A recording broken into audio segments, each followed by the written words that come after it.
Hey, and welcome to That's So Nova. If it's your first time here, welcome. If you're a returning subscriber, thank you for coming back. Today we're going to be doing the Hope bag from Janie bags, and this is I want to call it a raw and unfiltered tutorial. Normally when I do tutorials, I like to do a bag before I teach you the tutorial, so that way if there is a part that I think that is difficult or that may be like a little hard to comprehend, or for my fellow people that have ADHD or dyslexia, where I think that can be a little bit more difficult for any viewer than for newbies or someone that can just find a part like what do they mean.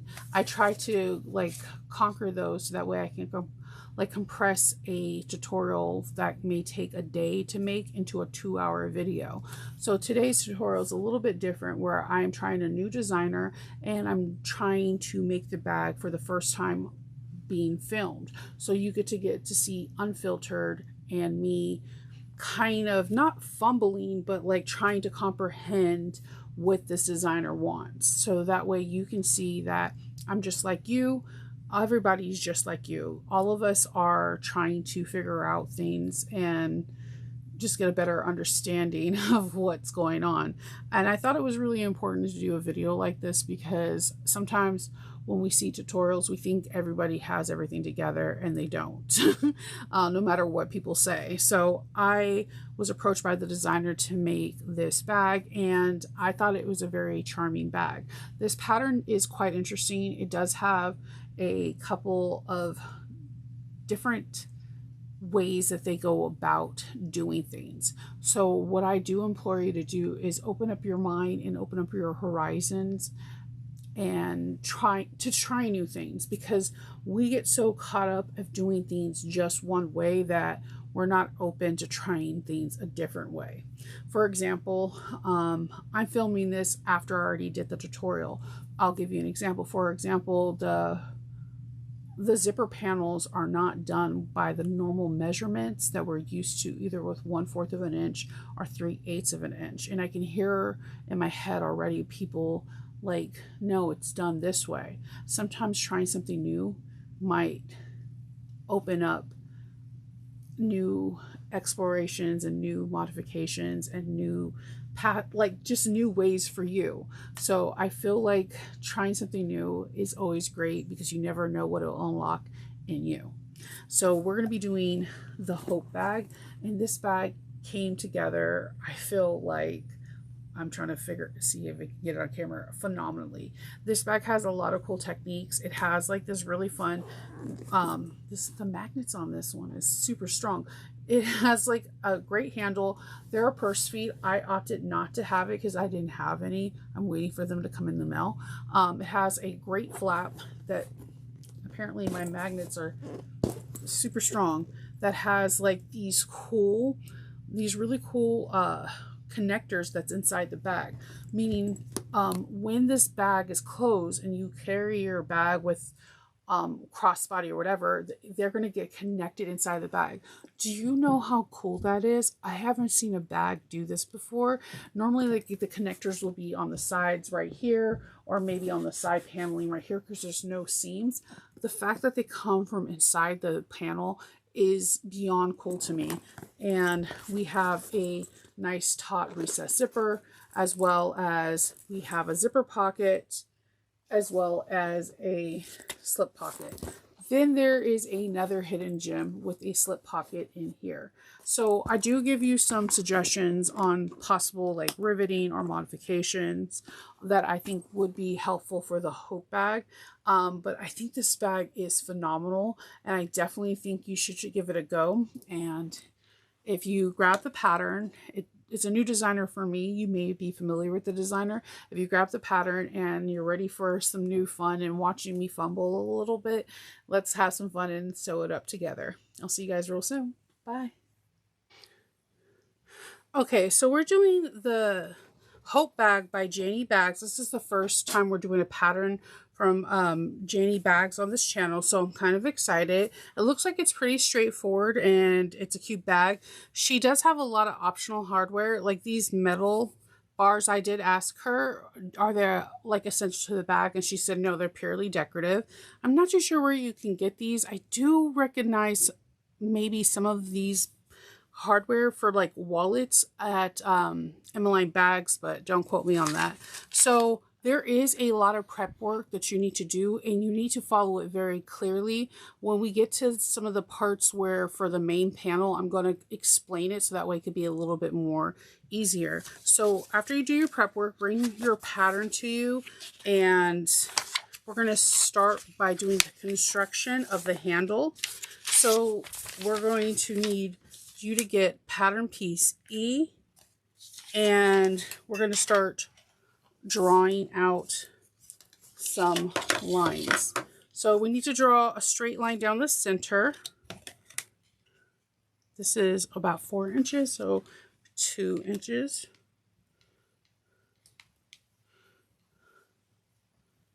Give me a pencil or a pen. I normally draw with the pencil, but you really can't see it on camera.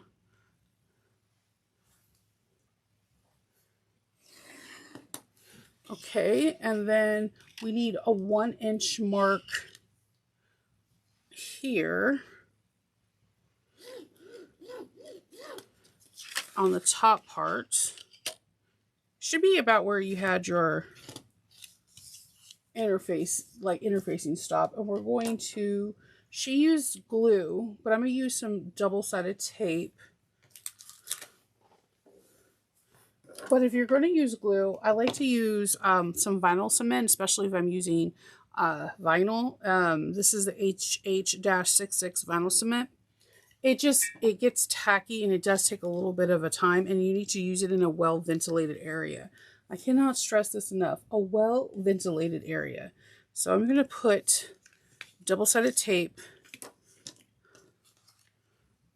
on both sides.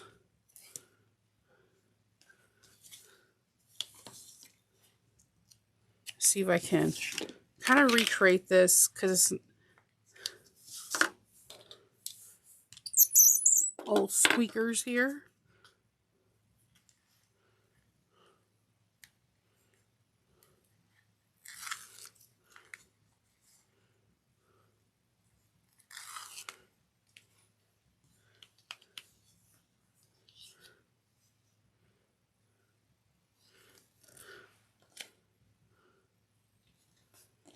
And then we're going to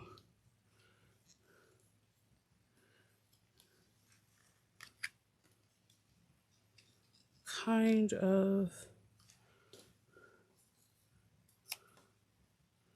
get some more double-sided tape. This is where like the glue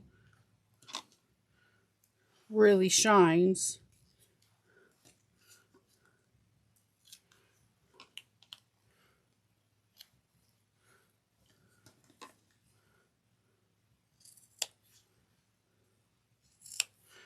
Because she kind of cuts so that you're reducing the bulk.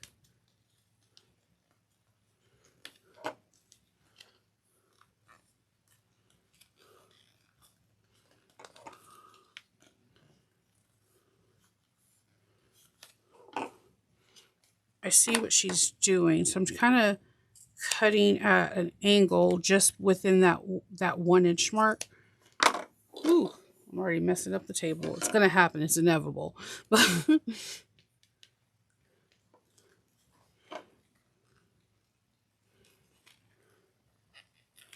And then you're bringing this in as close as you can to that mark. And then you're going to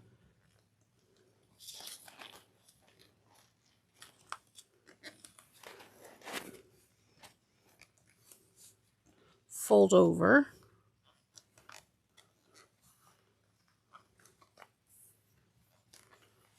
And you're going to get some clips.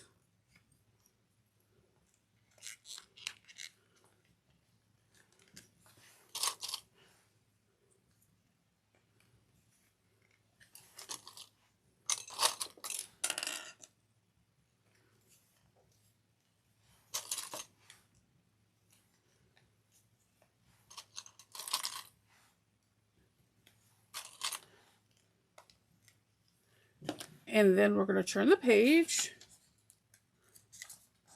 And we're going to top stitch along both long edges and both short edges. Okay, we're going to top stitch along the edges of the long handles, just the long edge, 1/8 of an inch. Back stitch.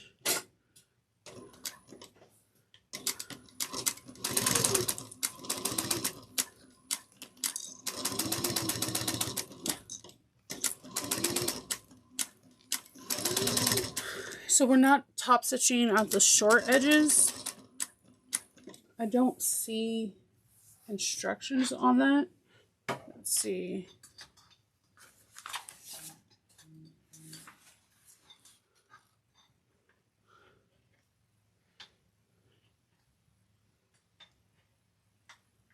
It looks like on step E, we're just doing it on the long edges. I'm going to, just for the sake of handles, go all the way around.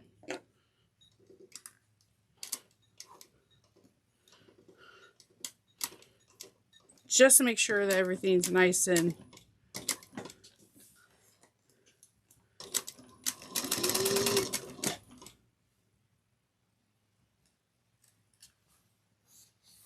you know what, I probably shouldn't have done that, but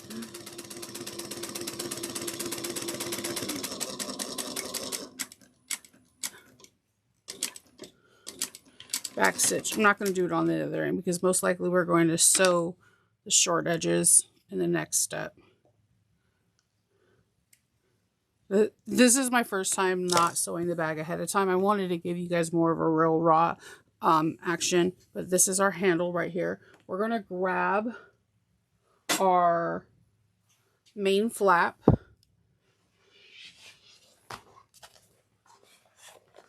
and we're going to measure 1 inch in on each one of the short pieces of our handle.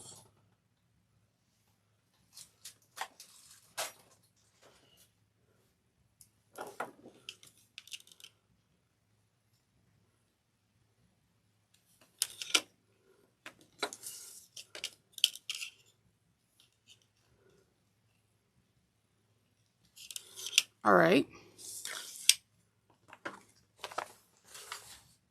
And then we're going to place the handle in the center of the flap. We're going to line them up to the placement marks we made earlier. So the placement marks we left earlier. Okay, so remember when we were supposed to draw the 1 inch mark? So go back a page and we need to find the center of our flap.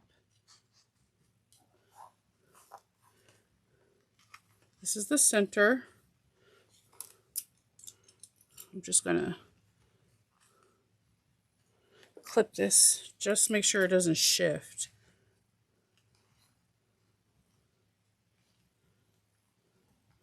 And we need to find the center of our flap. We need to mark a 1 inch mark from each side. So I'm just going to take a silver marking pen and just do that on each side. And because I put the clips there, there's no shifting, and that's good. Okay, so now that we have our center marks,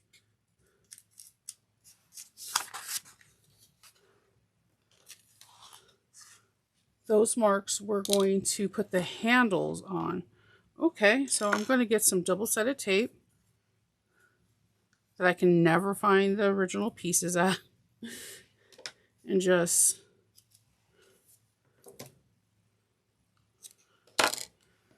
put this here and here. And we're going to sew the short ends down. All right. So we're going to sew just like a box. That's why I was like, hey, it's probably best if I don't do it, but it's cool because I'm using matching color thread and it's going to be fine.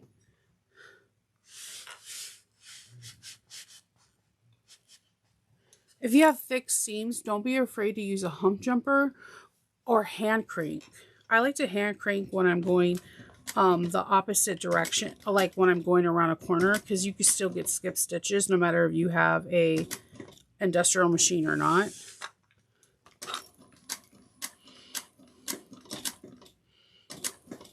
Just make sure that your needle is down and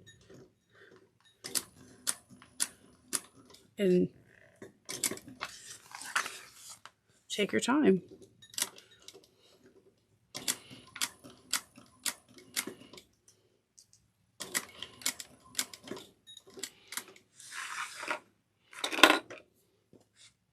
And if you're going through a lot of glue, have alcohol wipes ready with you. And if you're going through a lot of glue and or double-sided tape, you can use sewing machine oil.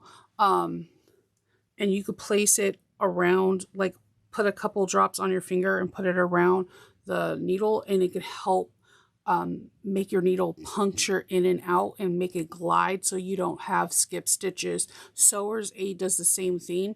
You could just put it around your machine so that as it's punching through the glue, it has like an oil barrier so that it's not just pulling up glue in and out of your machine.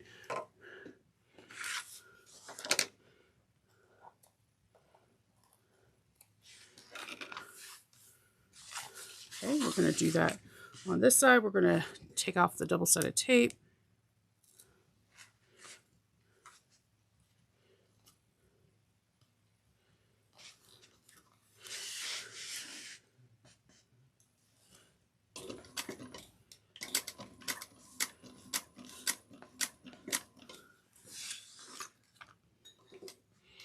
And there's no shame in the hand cranking game.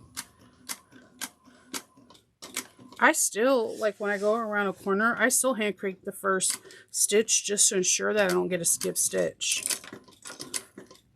And when I watch like other like factory workers and other bag, like high-end bag makers, I see them do it just to make sure that first stitch doesn't skip when they're going around that corner.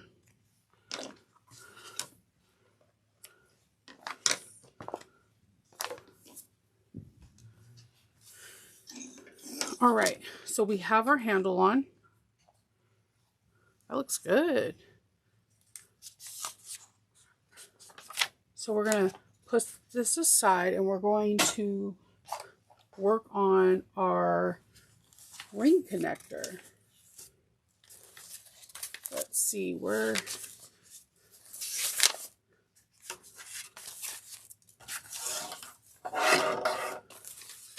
Our ring connector, we need, I'm going to use rectangle rings, and let's see, I did put a little bit of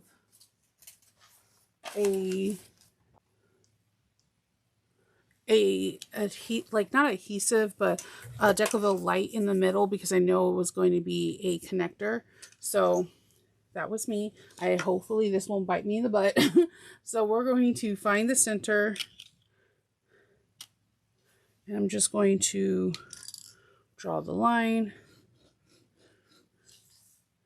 and then we're going to make a mark at 2.5 inches.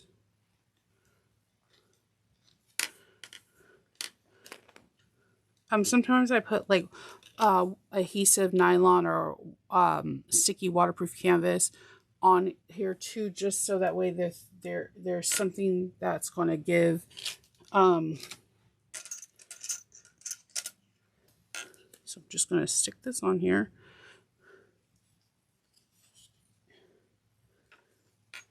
I'm going to put the double-sided tape ready. I did not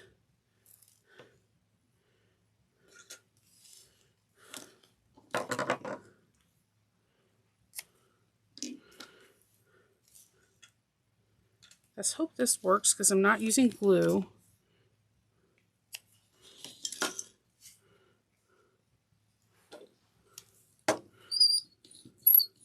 It's not a real video unless you hear Mr. Squeakers, okay?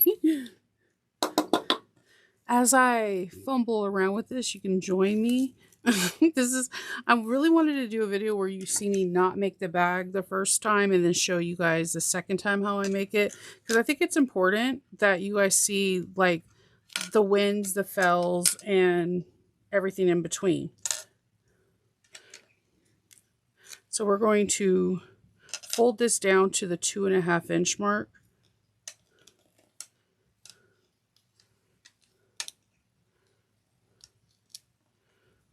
All right, and then I'm going to put some more double-sided tape. You're like, Shinova, you guys are seeing me fumble because there's no glue. And when I'm not filming, I love working with glue. When I don't have anyone home, like during the summer months, I have my kids at home and my husband works from home a lot more. So I have a tendency of not working with glue because I don't want them to have the fumes. When people are at work and whatnot, I can work with a lot more glue because I have the windows open and everything's well ventilated. In the summer months, you don't want the windows open because it's like 90 degrees and humid.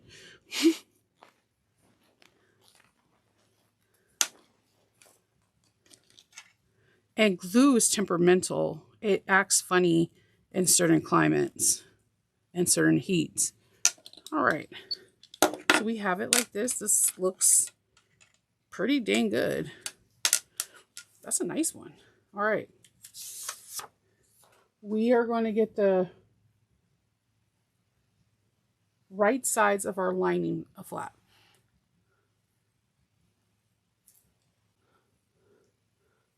On the right side of your lining flap,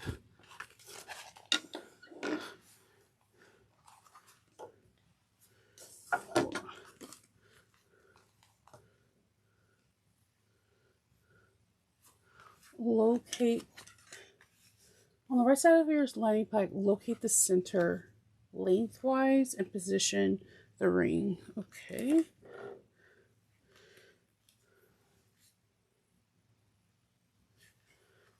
Fill like that.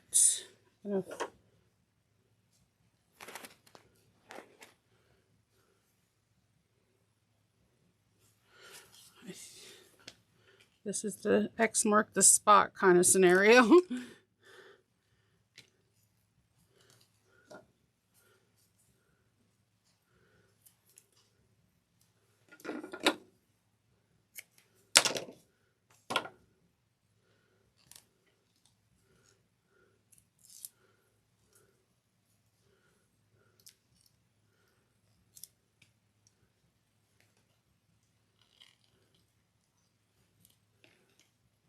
Okay.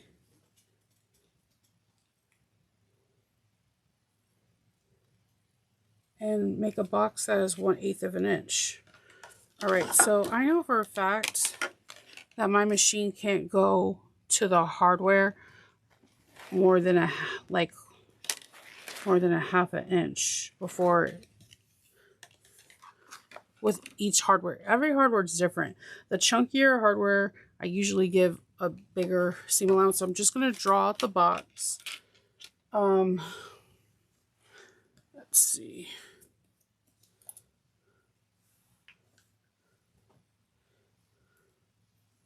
My needle fell in there.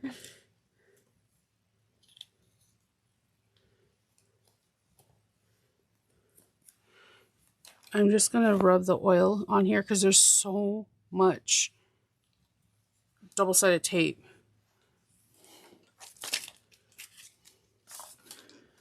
All right.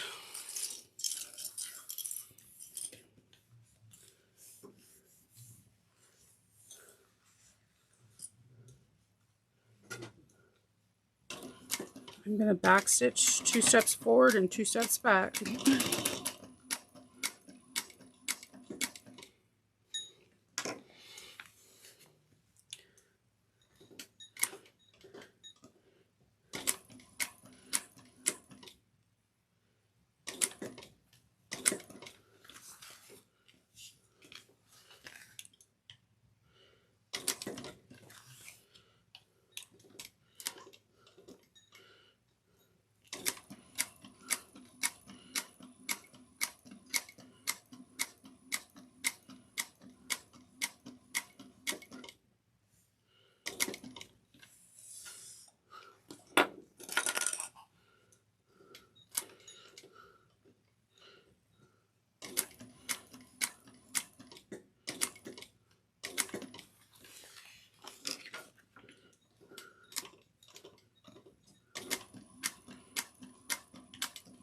back stitching.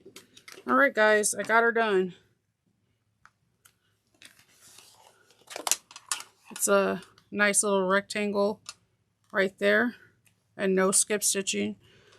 Okay, so it's got done. I can't find my thread burner and it's driving me nuts.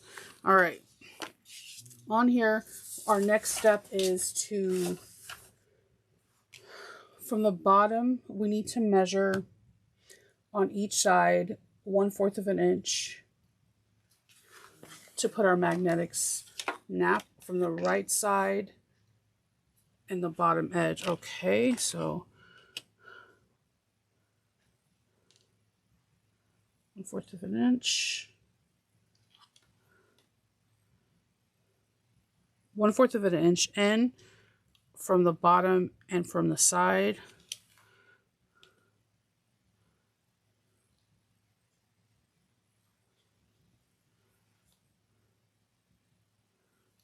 And we're installing the Mel magnets.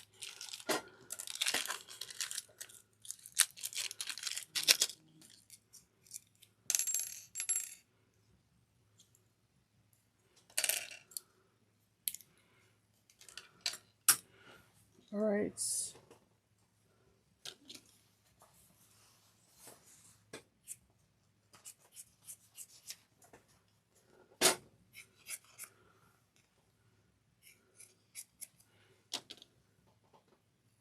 I'm going to get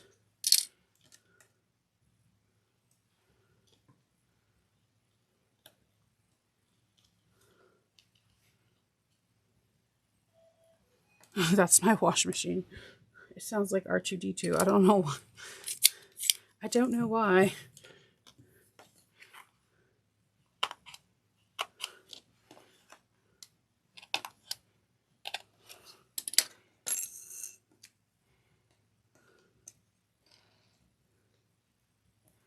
I'm using some scrap Decaville Light.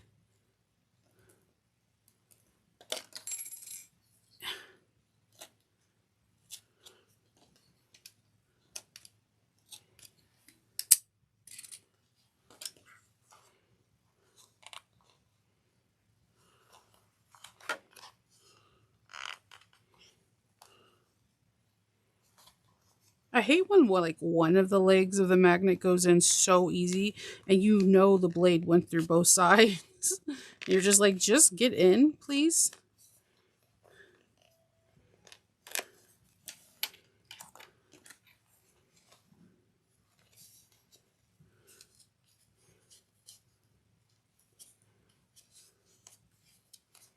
I need to fast forward this part because you're gonna be like, oh, we watched Shinova struggle straight up with magnets for like 5 minutes.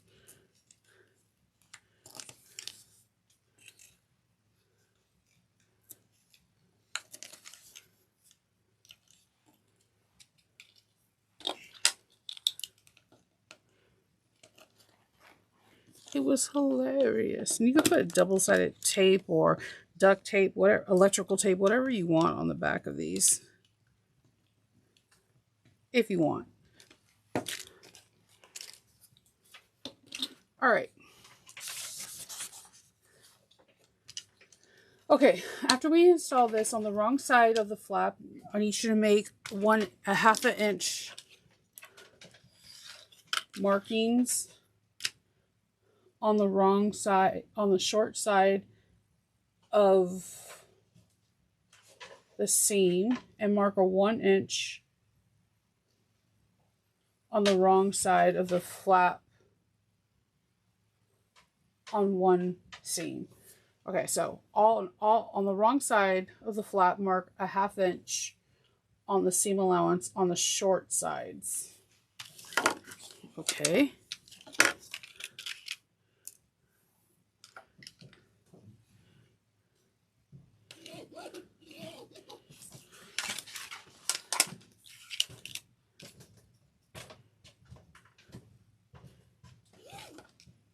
All right. Mark a 1 inch seam allowance on the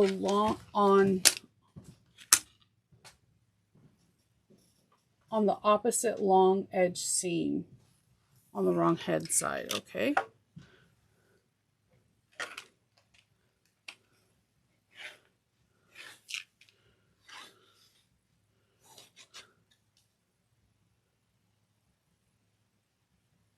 And on one of them, make a half an inch. I'm just following the directions.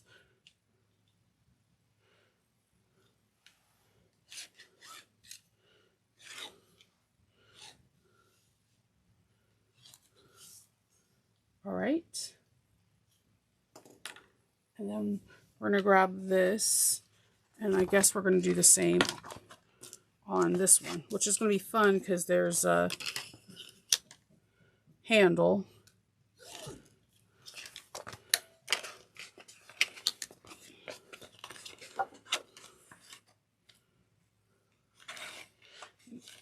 It could be like a whole like fold in scenario, like on one edge so that we're not trying to turn it.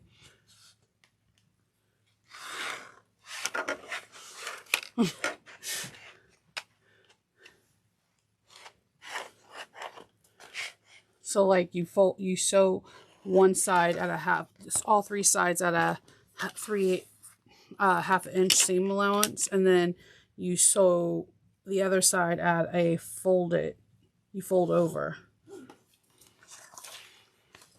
I'm assuming.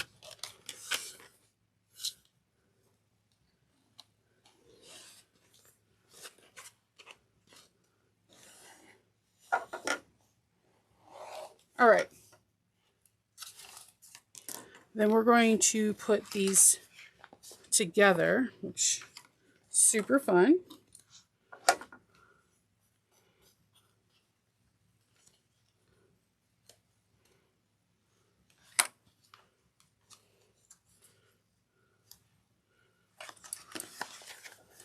I need to put the 1 inch side together with the 1 inch side.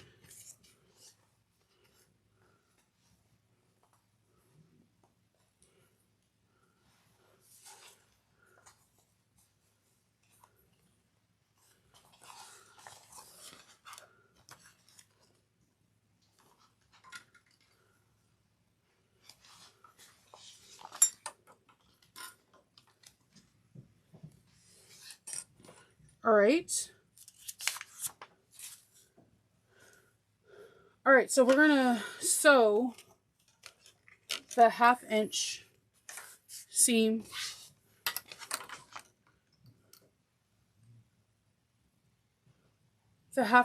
allowance together.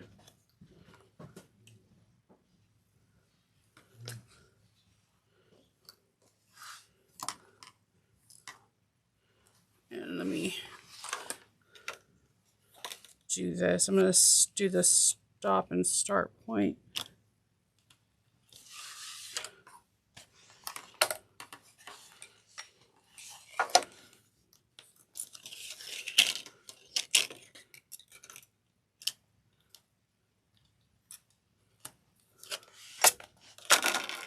All right, we're going to sew all the half inch seam allowance together at a half inch.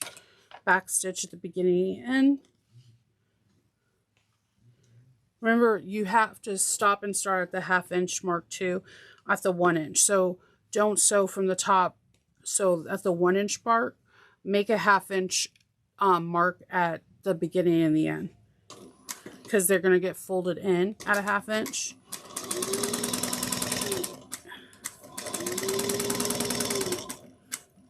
See, because right here we're going to stop at the half inch and we're going to pivot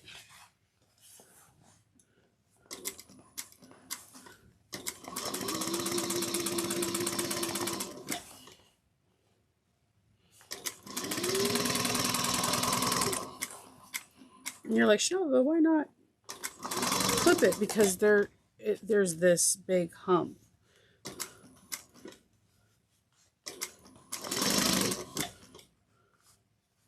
You can clip it though.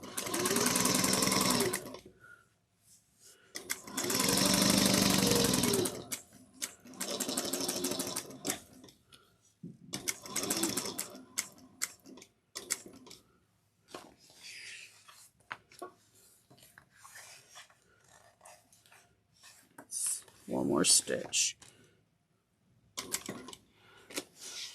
There we go.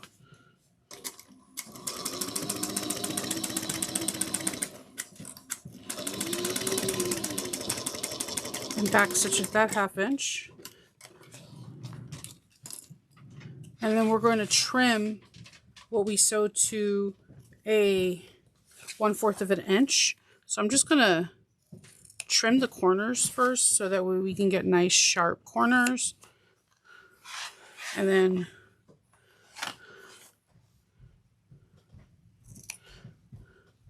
trim this down to a 1/4 of an inch seam allowance.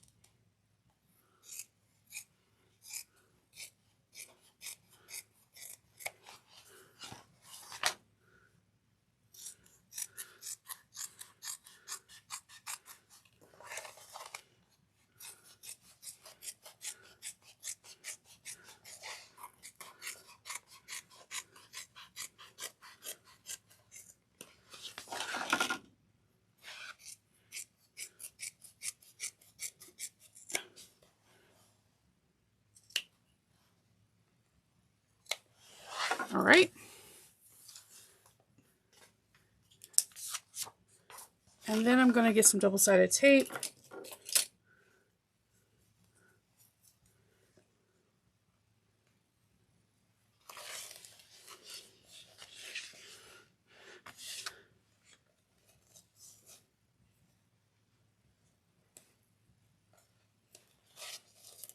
And I'm going to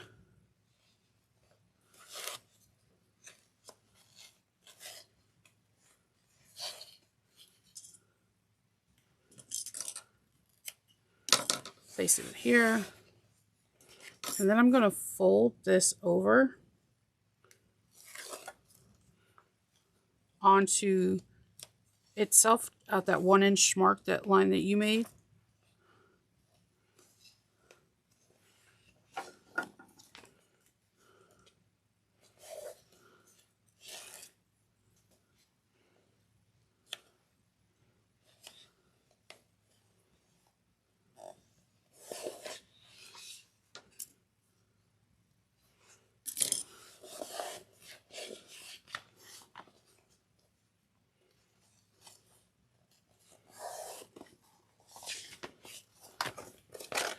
I'm just going to give it a good press with my seam roller, get it nice and crisp, and then I'm going to do the same thing on this side.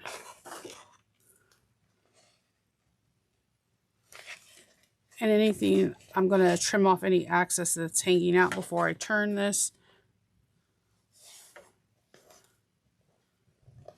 It's a very cool method. It gives you a nice clean finish.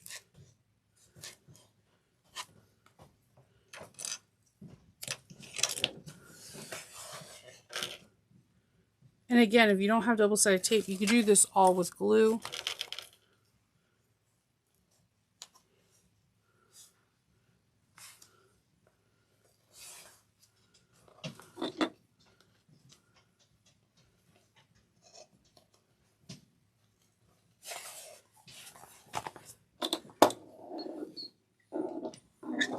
And then any excess that's hanging out like this, you could just trim away.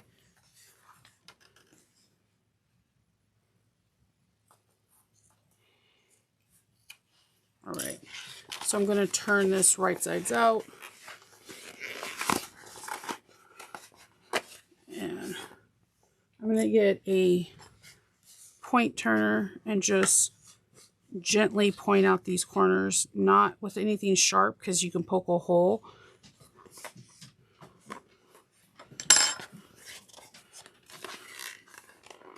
And I'm just going to trim away anything that can remove this from getting a sharp turn.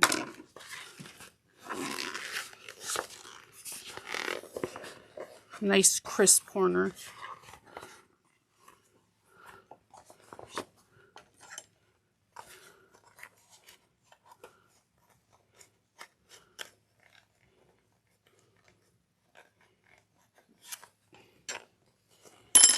That's nice and clean.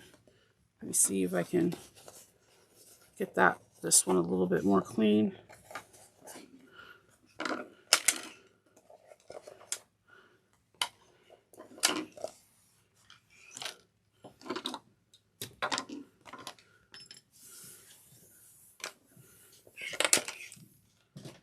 That's nice. And then I'm just going to clip these and make sure that they're all in line.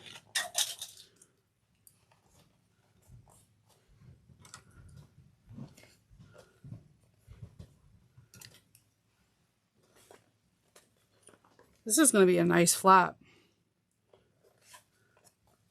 Pretty excited. I love when something comes out like amazing and you're just like, yes, I did this.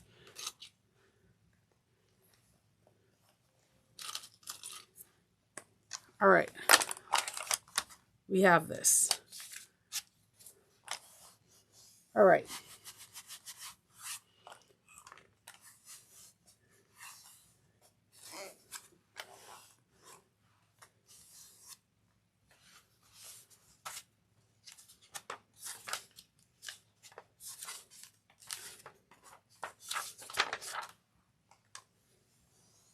So we're supposed to apply glue to this side.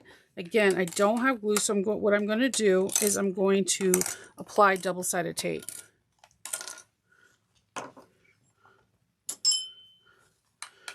So since this is the sturdier side,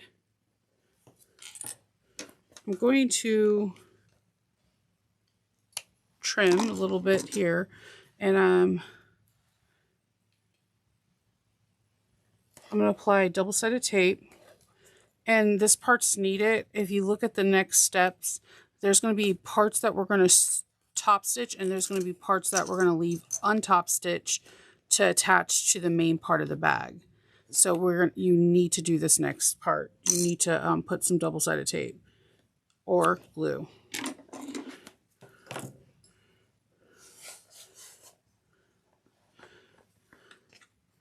And just to make sure some stuff adheres, I'm going to put some beacon just on this. Not a whole bunch, just I want it to stay.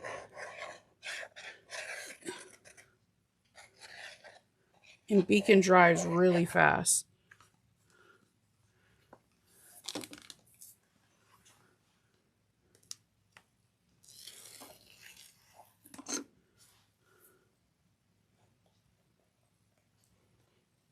And just make sure it's nice and flush.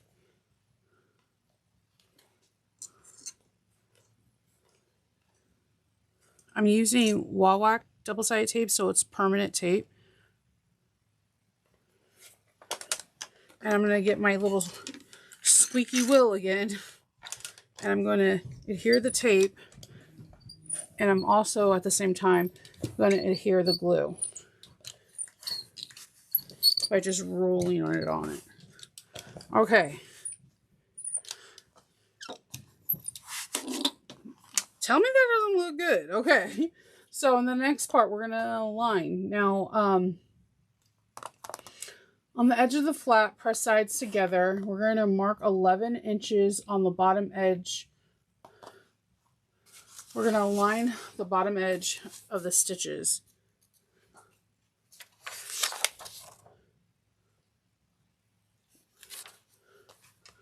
So I'm thinking, align the bottom edge. This is the bottom. The top of the bag is where the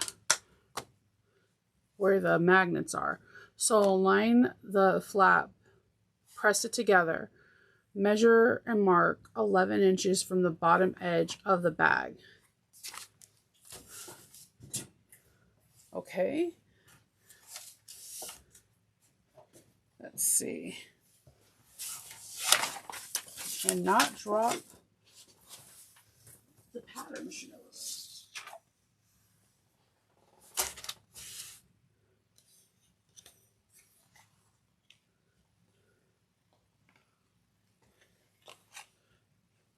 Okay, so 11 inches is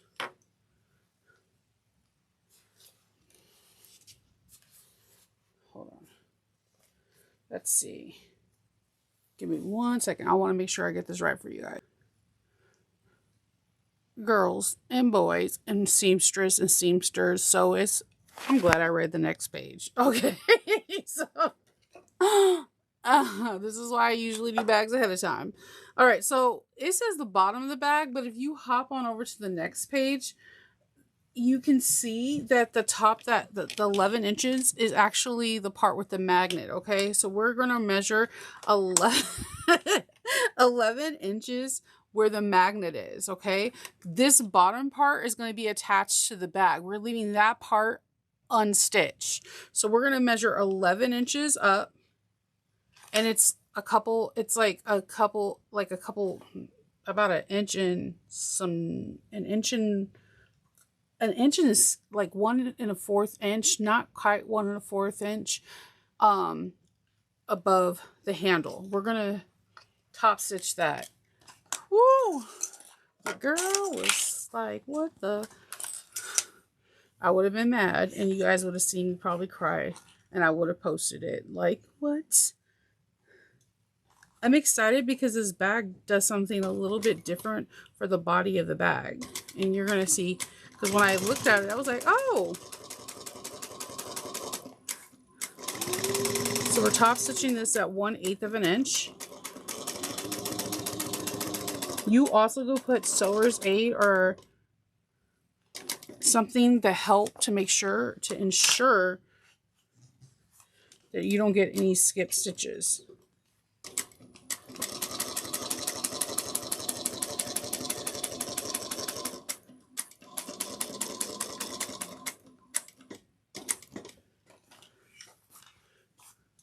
If you get a lot of skip stitches when you turn corners, I highly suggest putting your needle down, pivot your bag, hand crank the first stitch, and then proceed stitching.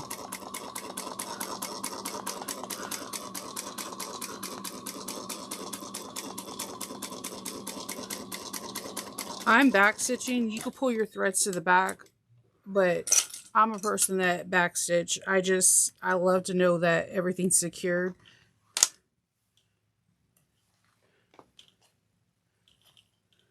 All right, so we're going to put this aside just for like a second, and we're going to grab our main body. So this is what I was trying to tell you in the beginning.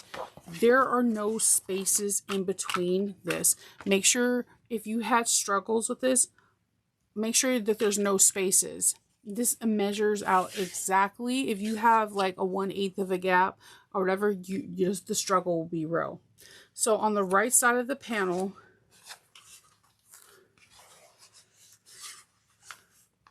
we need to make some markings. We need to mark, let's see, 3 3/4 of an inch on the short edge. Okay.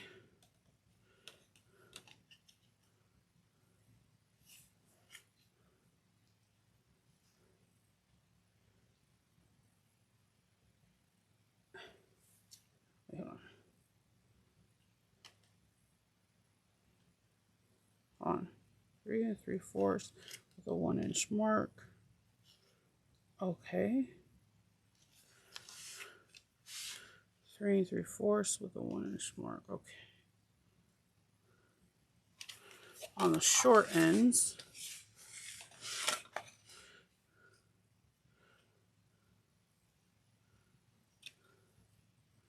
I'm just going to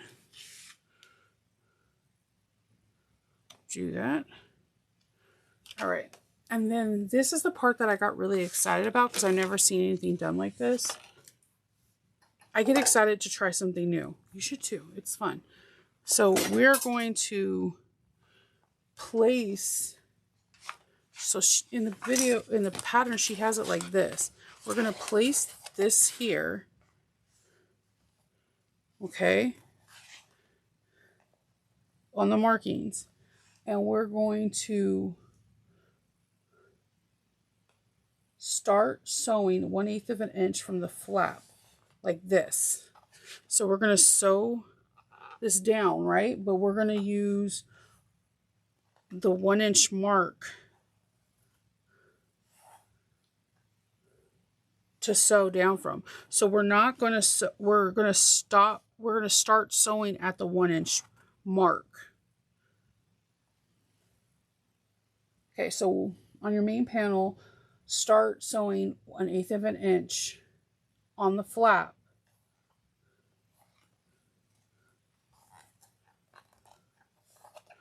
at the 1 inch mark. Back stitch at the beginning and end of each seam. So, because this is going to fold down on itself, we have to top stitch. So we need to start sewing at the 1 inch mark. And I was like, this is very intriguing. So I'm just going to grab some double-sided tape so it can help me out. And I'm not using like a whole lot. I just needed to kind of just stay in place for a second. So I'm just going to place it where it needs to be. I'm not putting the double-sided tape anywhere near this 1 inch seam. I'm just making sure. And then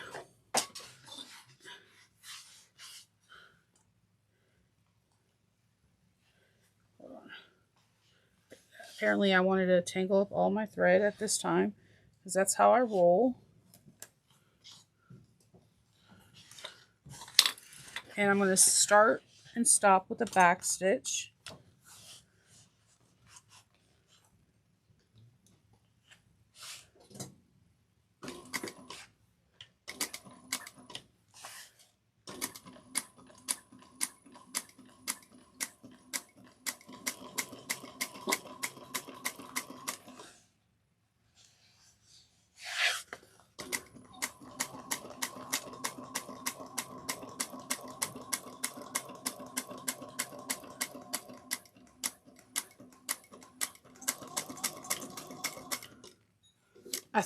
I think this is so cool. Like, you'll see why I think it's cool. Because when I read it, I was like, what does she want me to do? And then when I seen it, I was like, oh, no way.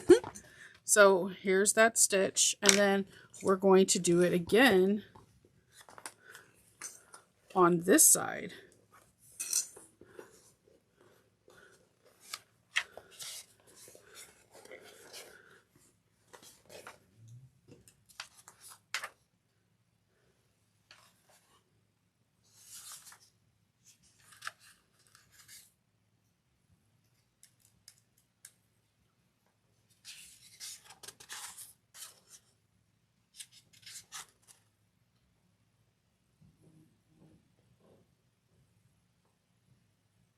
Okay, so she has us doing it like this.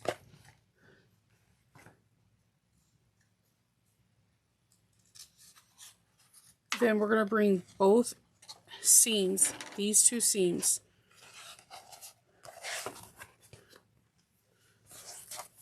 together like this.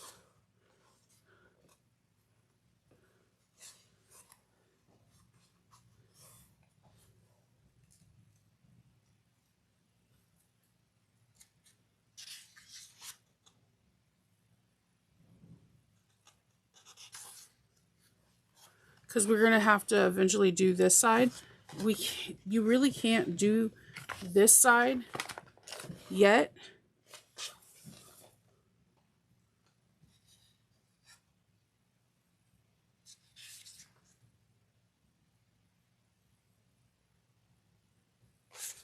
So we're going to bring both these seams together,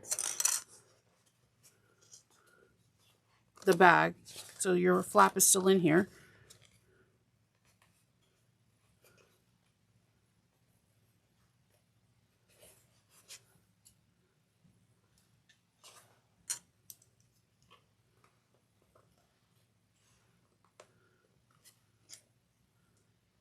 And we're going to sew this at a 1/2 inch seam allowance.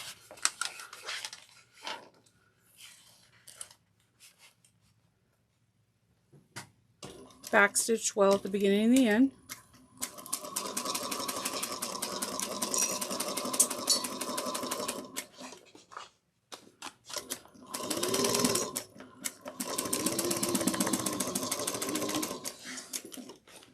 Okay.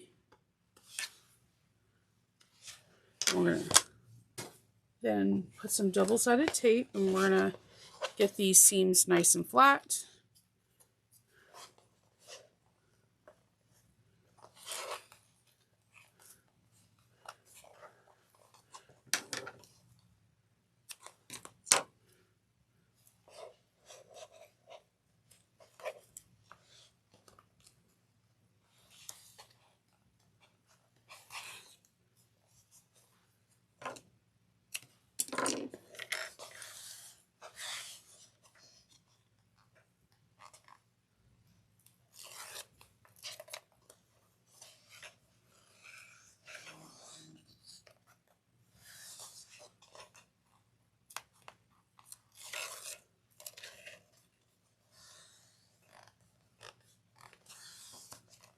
All right.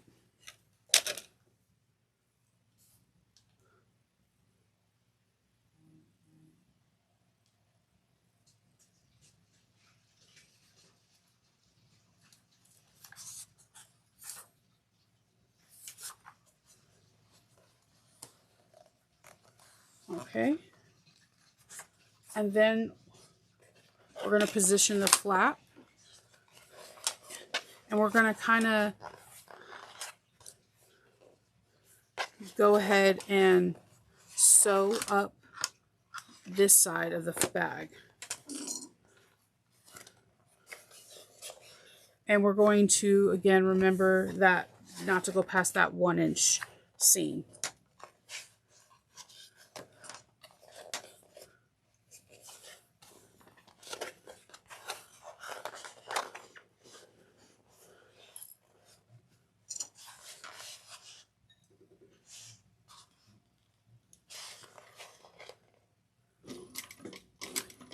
Make sure you back stitch at the beginning and the end.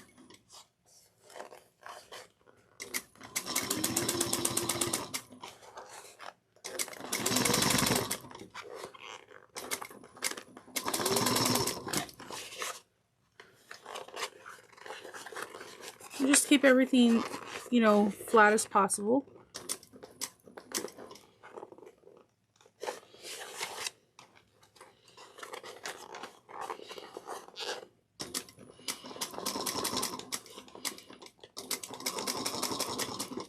And that's it. I thought this was a really cool way of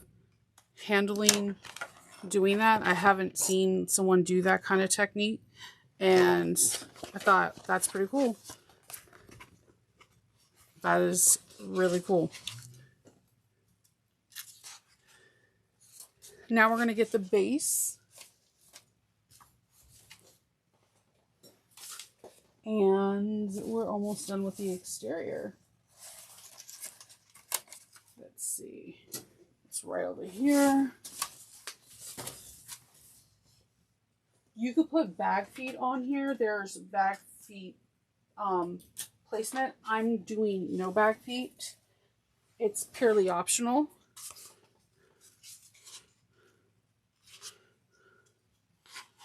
And I'm going to find my centers.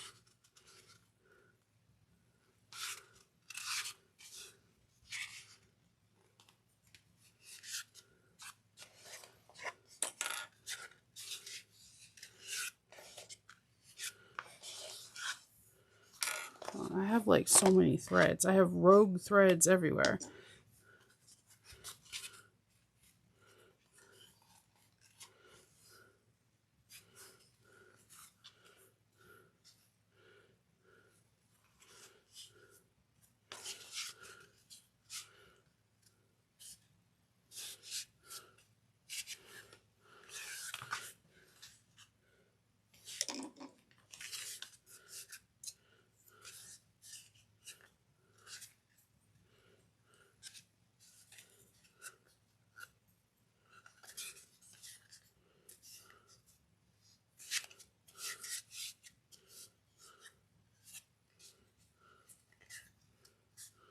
I'm just making sure everything.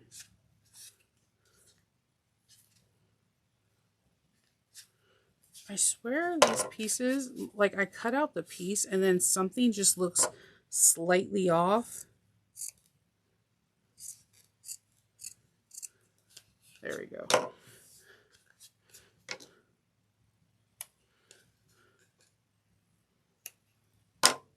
And then we got to find our centers the other way.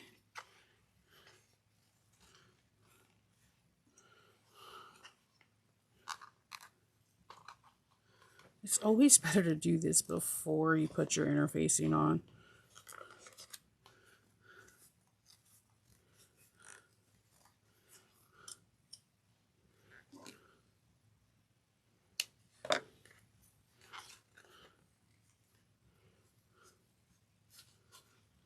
All right. And we have to do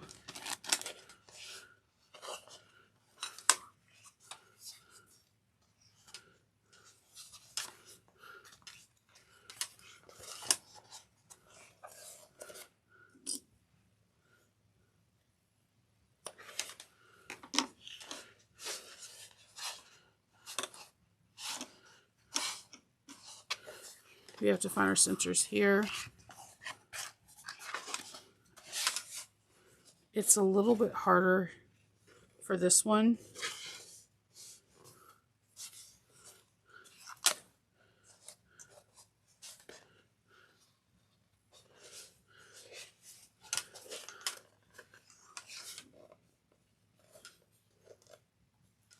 So I recommend you to use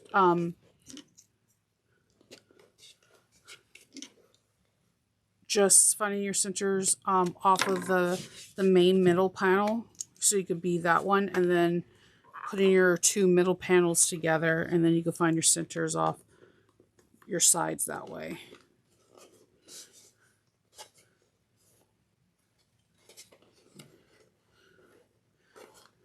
And your center for your side should be your 5.5 inch should be the middle pieces.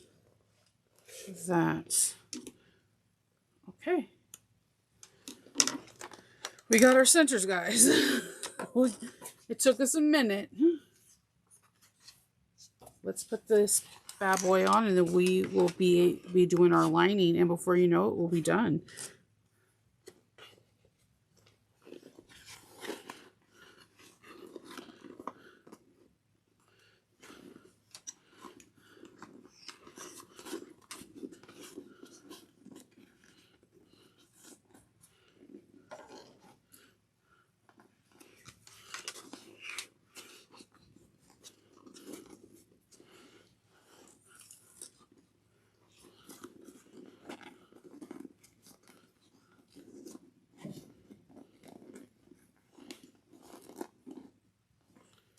Okay.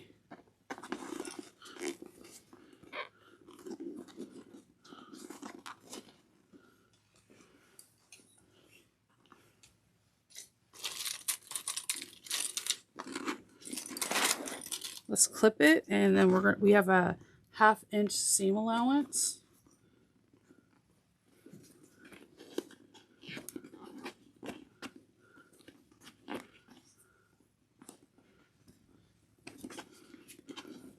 And there's going to be a little bit, size, just thickness discrepancy when you get around the flap. So if you don't have an industrial or you don't have a walking foot machine, you might want to have your hump jumper with you.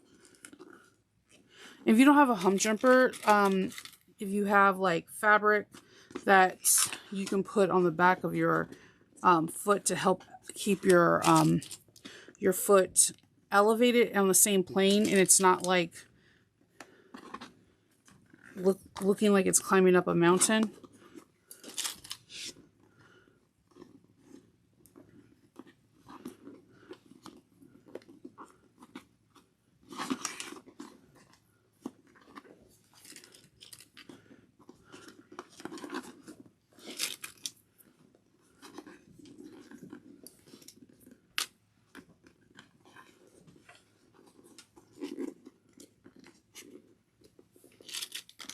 And if you have a pair of like pliers that you can squeeze out or like a soft hammer that you can hammer down the seams, it can help tremendously too. All right. Let's do this.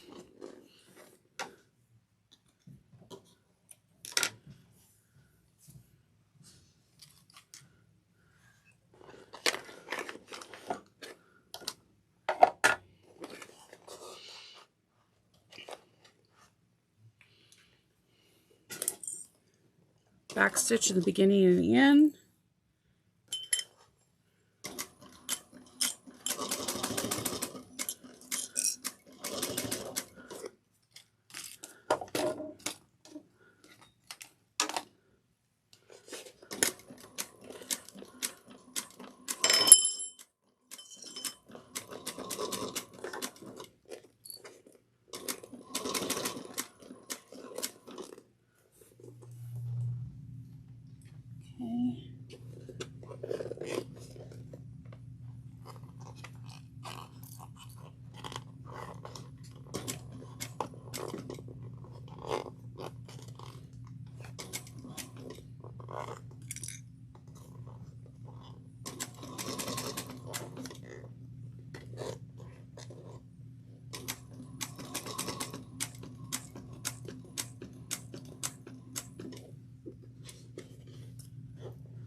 If something moves, just stop and, you know, adjust, shift, and you can put your needle down and walk away and come back, you know.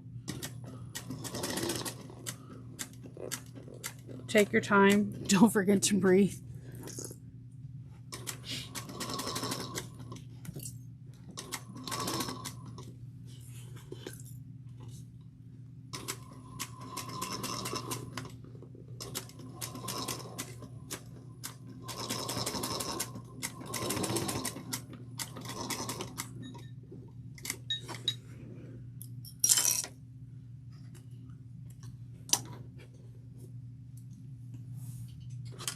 Okay, let me get some bigger scissors.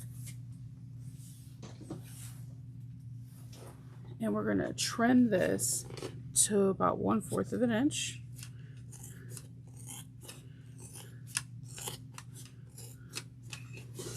Don't accidentally trim your stitches.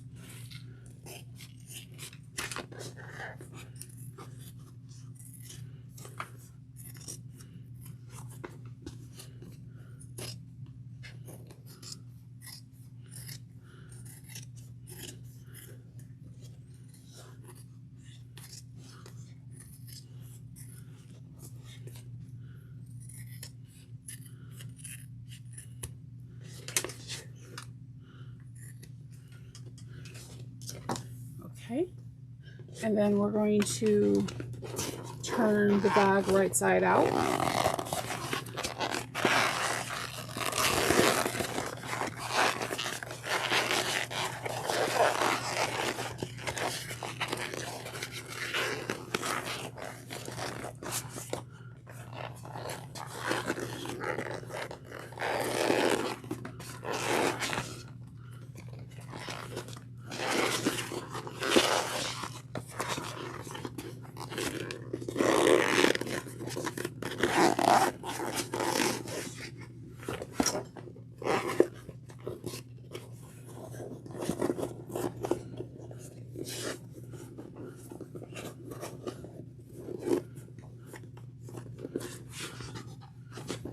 Look at you, you did it, guys. Oh my gosh, this is going to be adorable. I think, did we not put magnets in the front? I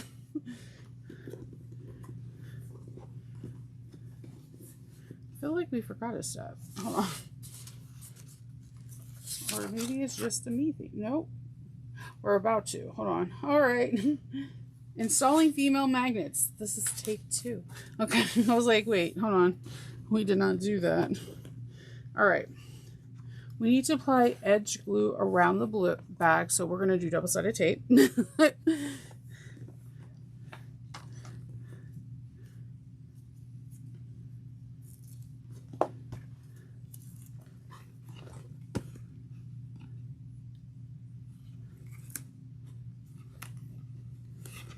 This is a cute bag.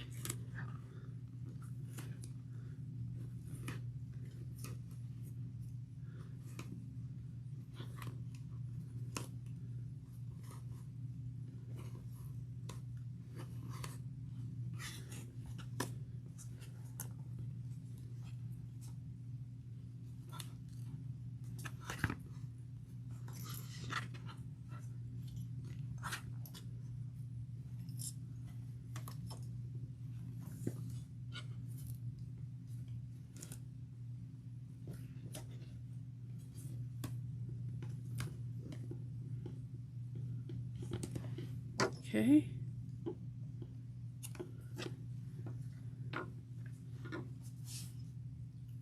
All right.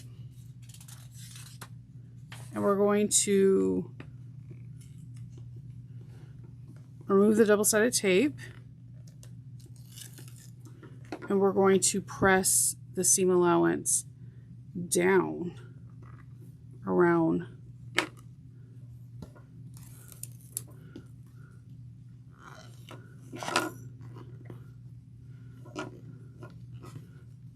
the interfacing.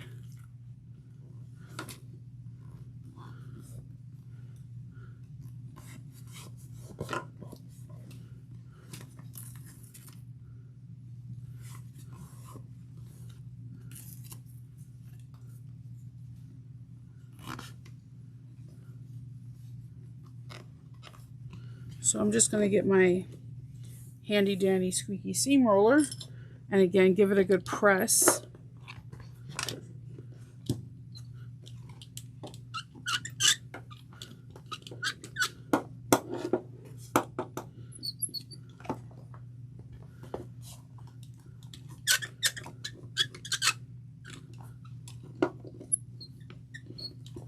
All right.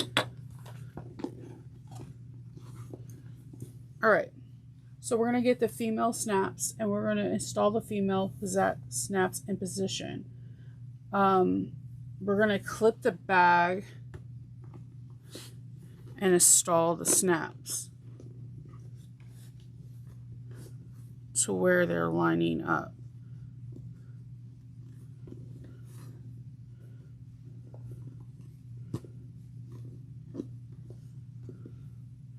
So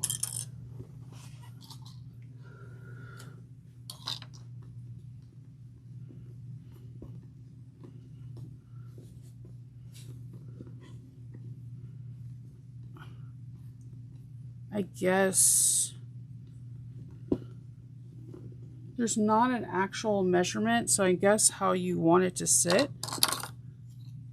So I'm just going to clip here. I don't want my handle to like pull forward. I want it to sit like this. So I'm going to press down really taut where the magnets are. And that really didn't work. Hold on. Let's see if this works. No.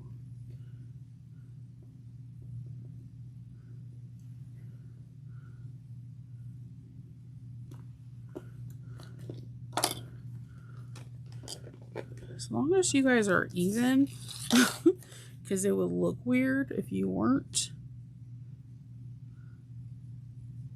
Mine's is 1 1/4 of an inch up. Okay. And I think that's what it was. Remember, our measurement was 1 1/4 of an inch up. So I know this sounds weird, but that's exactly what it was when we did our thing. So maybe there's a weird math to this. So here we go.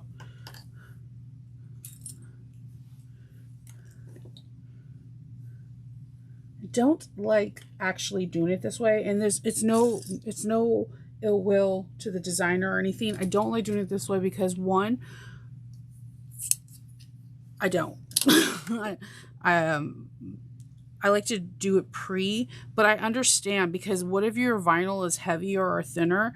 It's better to do it this way because of the simple fact that this is the main panel interfacing too. So hold on.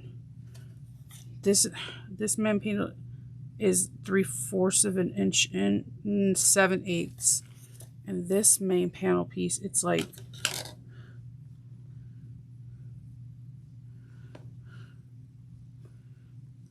I feel like it should be in more.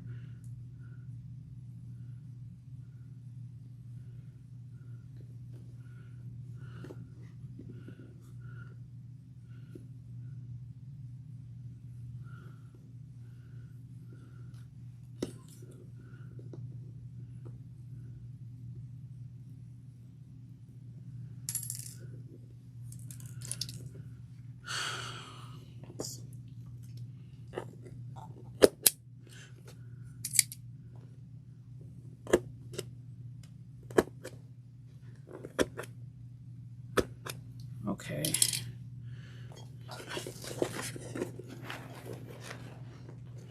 There's no real room for mistakes here. I mean, you could add like a decorative rivet, I guess. Or a patch.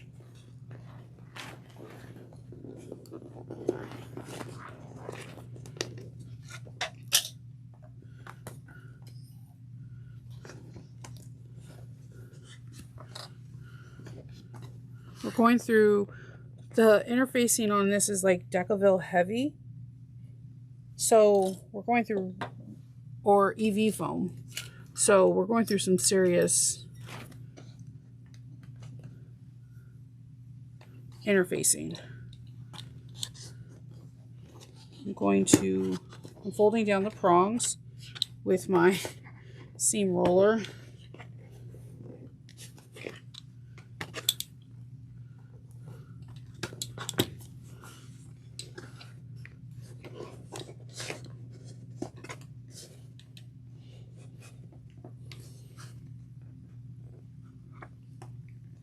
There's not a lot of room in this bag, so I'm just trying to make sure that the prongs are really sitting where they're supposed to be. Okay. Okay, here we go.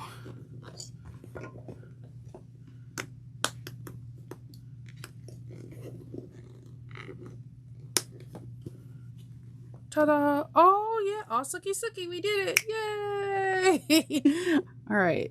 That looks good. Okay, so 1/4 of an inch in, and that's like 1/4 of an inch up. And then I kind of, what I did is on the main panel, I made sure they were the same distance apart on here. So measure your distance in between here, and then you're good to go. It's not in the pattern, but I'm just giving you that as a note. This is a pretty nice bag. And then you can just kind of measure how you want this handle to sit. Do you want it to sit more up? Do you want it to lean in? However you had this in. Because depending on your material, it may be heavier and your handle sinks more forward, or it can be more, you know, about face or handling to the back. It just depends on you. All right. Let's start working on the lining. Put you in the back, my friend. All right, let's work on the zipper panel. So we're gonna get the zipper panel together. You're gonna take your zipper and you're going to fold it over at a 90-degree angle. You're just gonna take it and you're gonna fold your zipper over once. I usually take my zipper and I separate it and I fold it over onto itself like this, and then I like this, and then I take that little triangle and I pull it back. That easy. And then I either hand stitch it or put it out through the sewing machine and sew it up. Then we're going to draw 1-inch marks, put double-sided tape on one side of the short end, not both, just one. And we're going to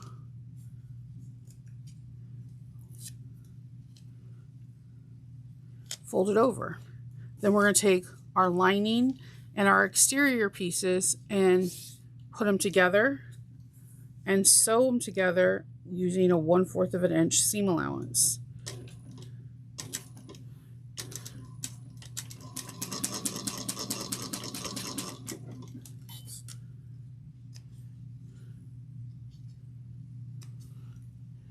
You're going to do that to both pieces.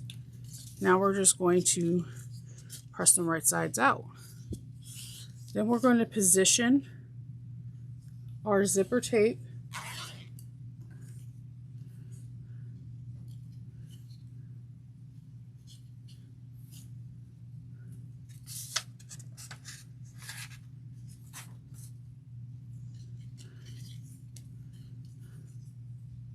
right sides down onto the exterior, buttoning them up right there to the sewn down part and clipping them. You can use double-sided tape if you wish, like 1/8 of an inch. Just going to clip them.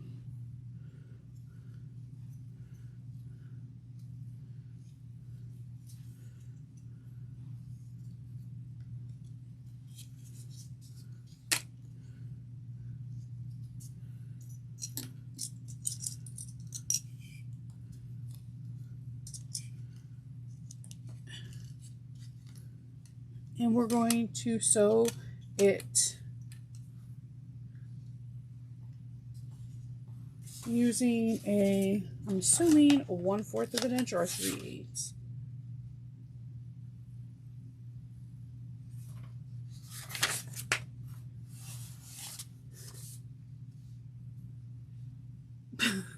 A 1/4 of an inch seam allowance.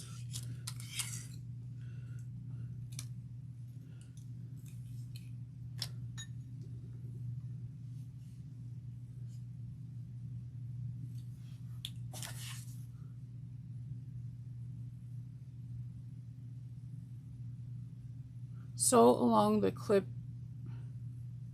edge with a 1/8 of an inch seam allowance.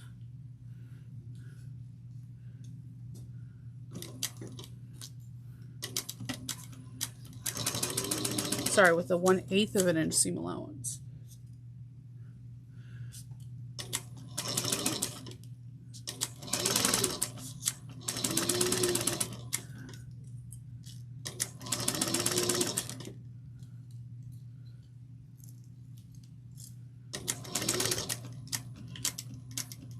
And back stitch at the beginning and the end.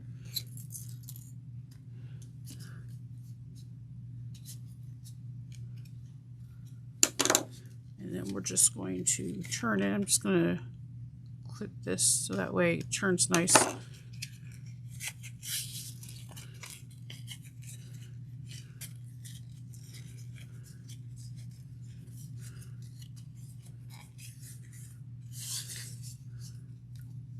And then we're going to top stitch this around all long edges, all the edges at 1/8 of an inch.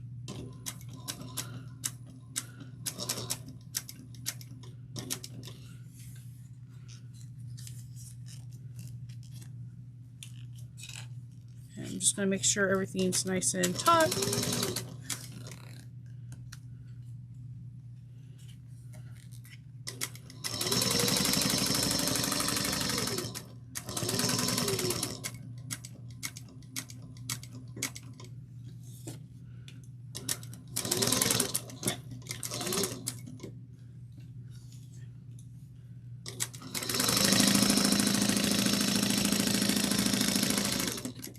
All right, we got one side down. Let's do the other.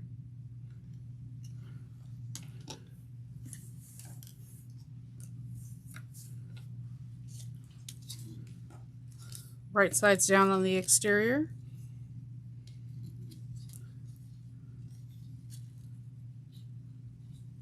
And get it like all the edges really close to each other, all raw edges together.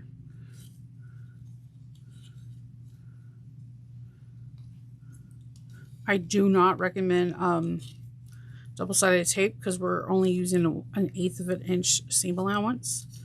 And I think that if you use 1/8 of a double-sided tape, it's going to poke through.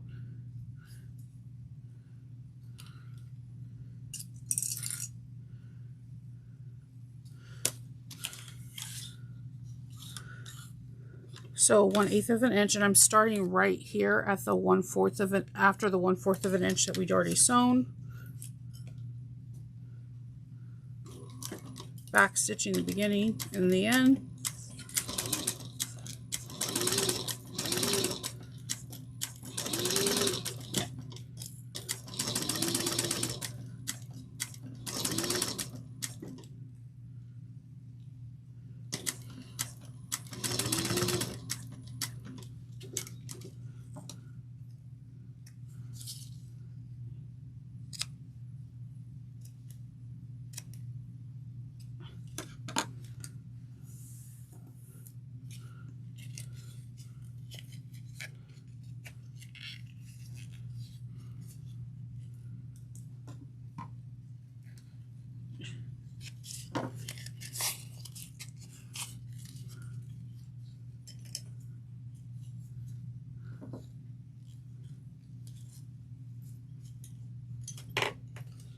And then I'm going to top stitch all the way around.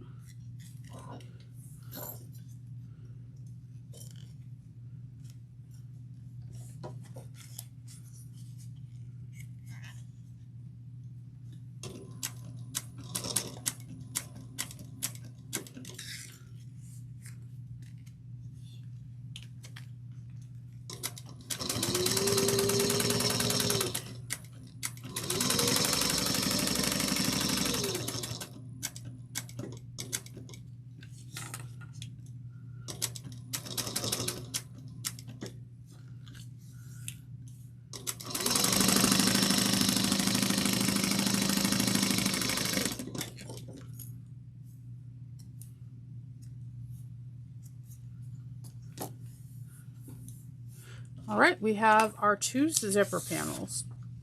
All right, so we're going to grab our lining pieces, one of our lining pieces, piece I,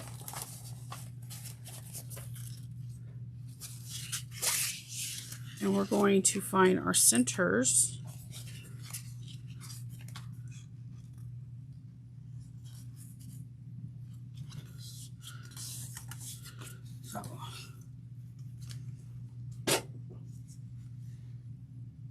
Just a small little snip.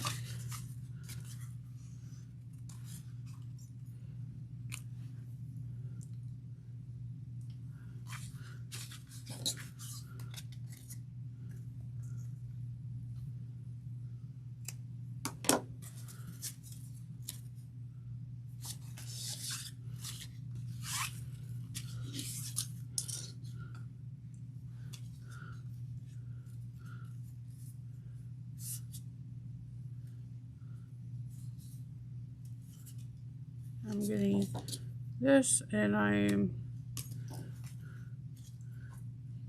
putting that there, and we're going to use a basting stitch.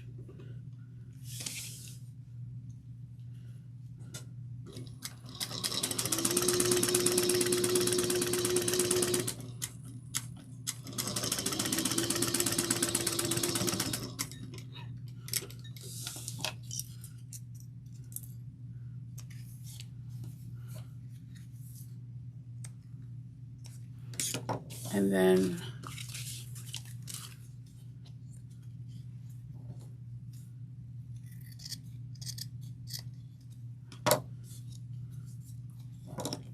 do I have like extra? Like, have you ever like basted something together and you're like, wow, my lining is really sticking out? All right.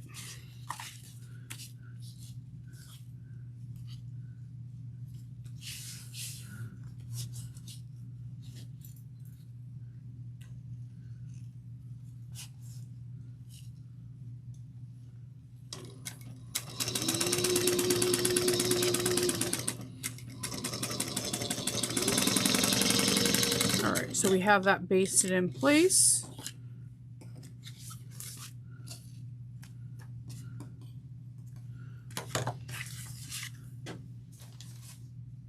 We're going to now also take pattern piece H, the top lining, and we're going to put this on top. We're going to use a seam allowance of 1/4 of an inch. we're going to draw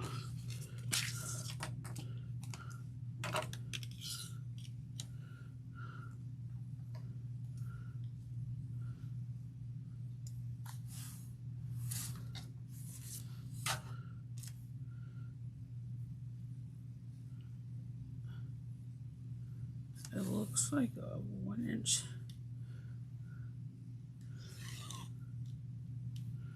There's a seam allowance because it folds in on itself as well.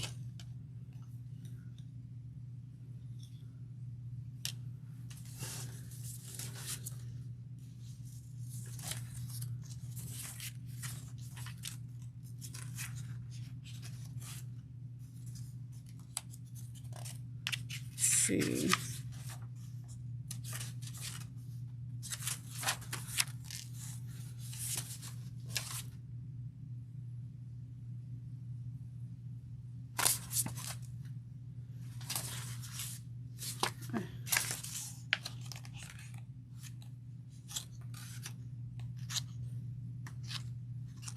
Maybe I'm missing something. Maybe I need to go back to the beginning, but I am not seeing what we need to draw on the top lining.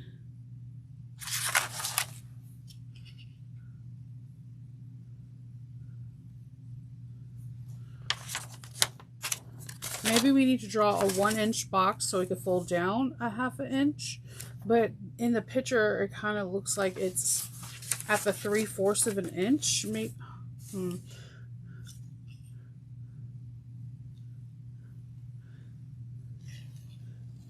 It looks like it's in the center.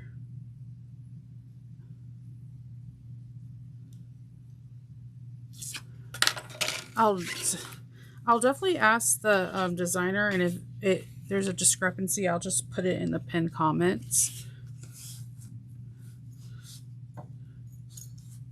And maybe it's shown when we drop in the lining. Let's see, hold on.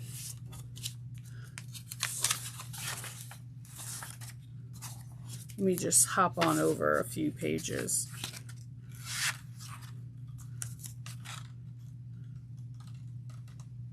Yeah, align raw edges, mark a 1/2 inches from both sides. So it's 1 inch. It has to be the 1 inch because we're going to fold it down a 1/2 inch.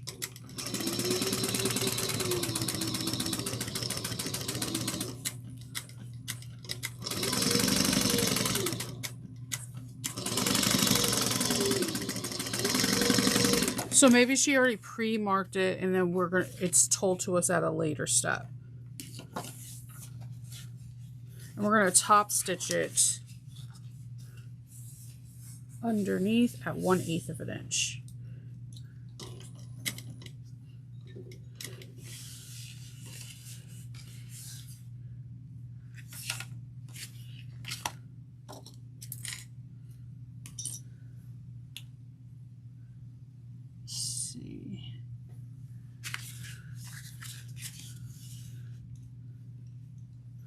Sometimes when designers are like, you know, taking pictures, they prep all their pieces, and like we can catch like we'll see something in the photo and we're like looking at the prep work and we're like, hey, that's not part of the prep work, homie. What's going on?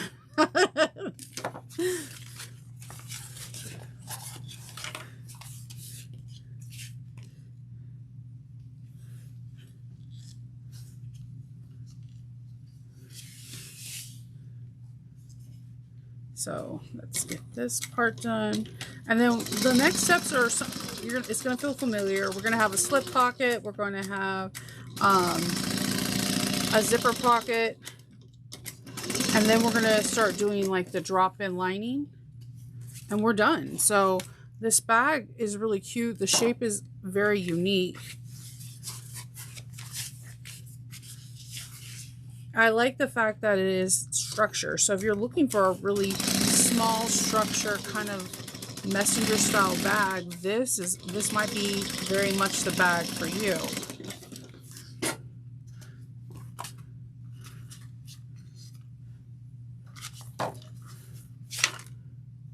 right.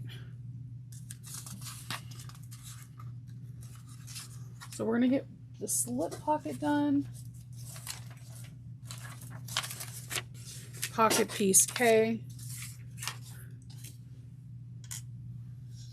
We're going to put right sides together. We're going to sew 1/4 of an inch down each side.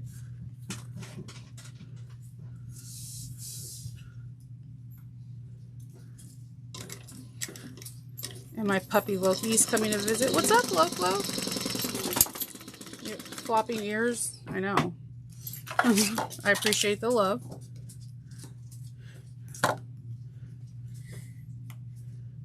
He's looking for coffee. I think he's addicted. He likes the smell of coffee.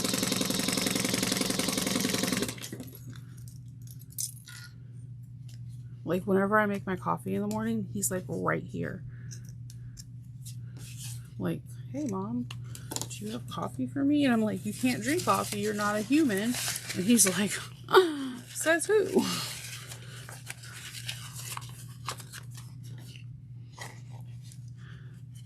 It's funny because I was like doom scrolling on Instagram, and there's this guy, and he made a voice for his cat, and I started freaking out because I make a voice for Loki, and I was like, I'm not alone.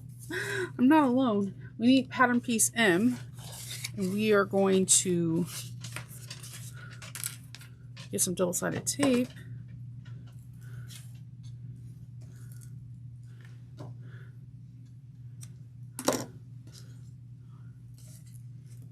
And it was so funny because in the comments, everybody was like, I thought it was just me. And I'm like, no, we found our people. We found our tribe.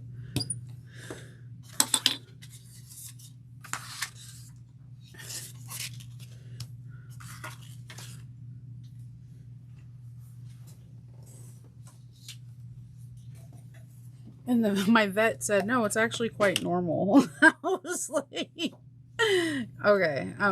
It's great. She's like, I do it for my hamster. And I'm like, your hamster has a voice? Okay.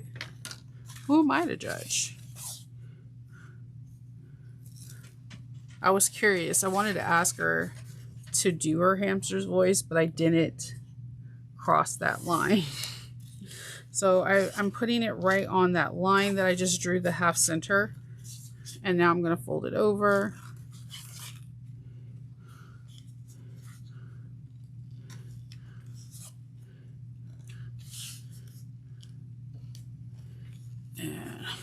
I'm going to give it a good press. And then I'm just going to trim the excess off. Because when I sew the excess, then I'm like, I don't want to trim it because what if I back stitched on it? There's so much air in this waterproof canvas. All right, I'm going to top stitch it at 1/8 of an inch.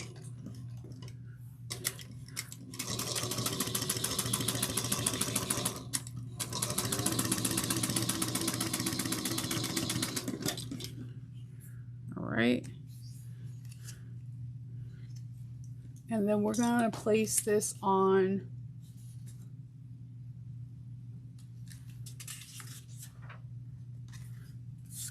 one inch below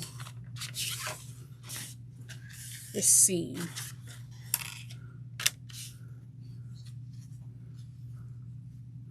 And if you see, it's like where the zipper's going this way, so you can put magnets, pins, whatever is easier for you.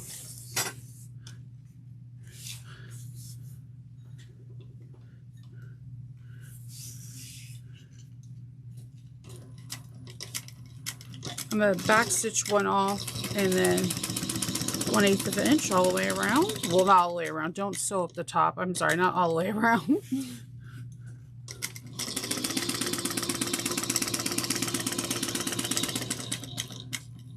You're like, yeah, Shnova, I went all the way around and I closed up my pocket, and now my mom can't use her back or slip pocket. And I'm going to be like, I'm so sorry.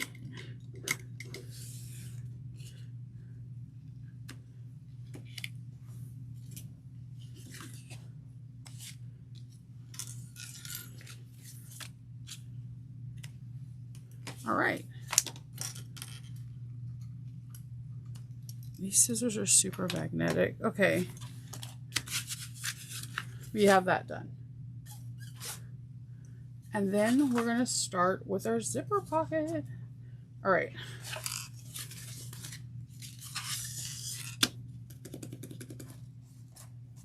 Our zipper pocket.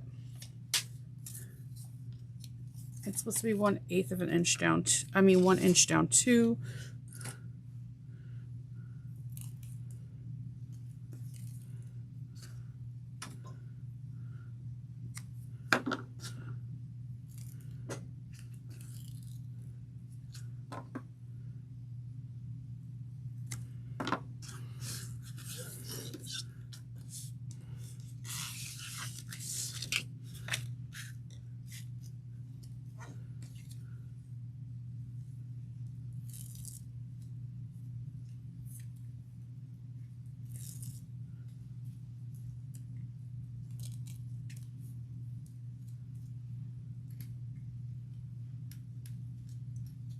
Who is your favorite zipper, like zipper facing? I'm curious. Like, there's so many different people that have zipper overlays. Like, if somebody, like, I love zipper overlays, and I think there's so many different variations of it. Who's your absolute favorite? All right, so we're going to top stitch 1/8 of an inch all the way around.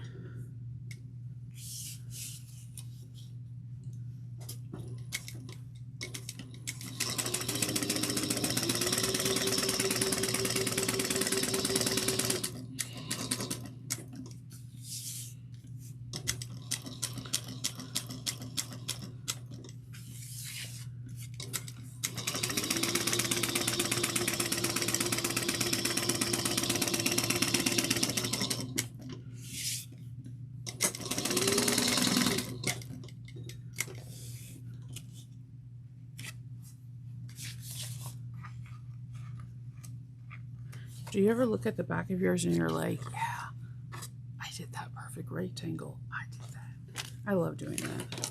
We're going to cut out this little box.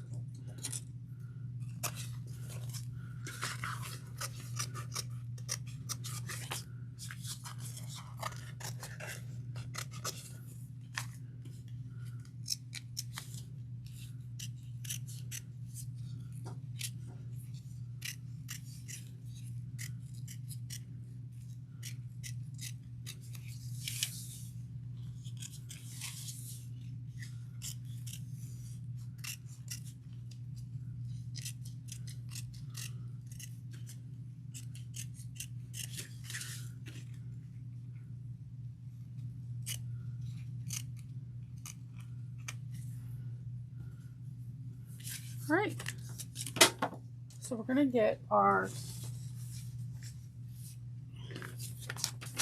pattern piece L, our zipper pockets, and you're going to get your zipper tape.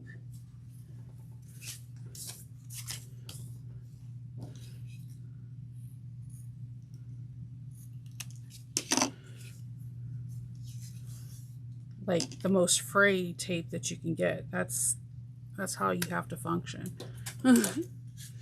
And you're going to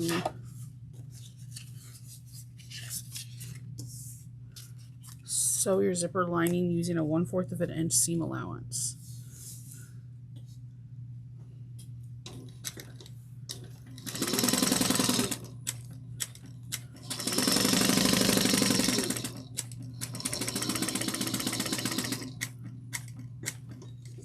I'm just going to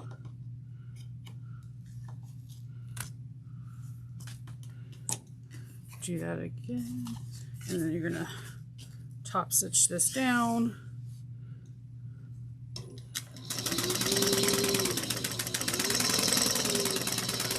I love this method. It just makes it easier and you don't use as much double-sided tape.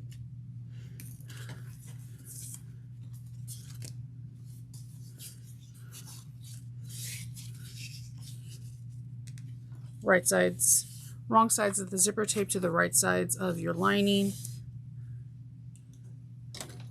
1/4 of an inch.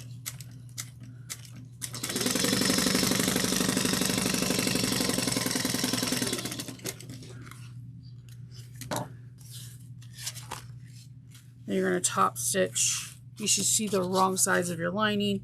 You're going to fold this part over, top stitch.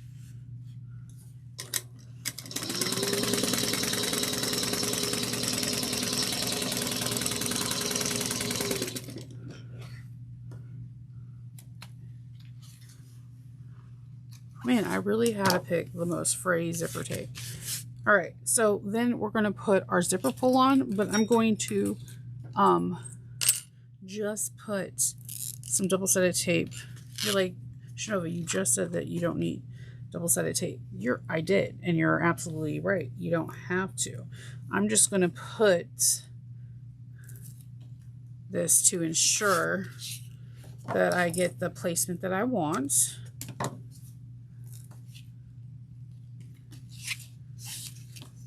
I like to do this before I put my zipper pull on because then it gets you get a weird bubble. So I'm going to put my zipper pull on.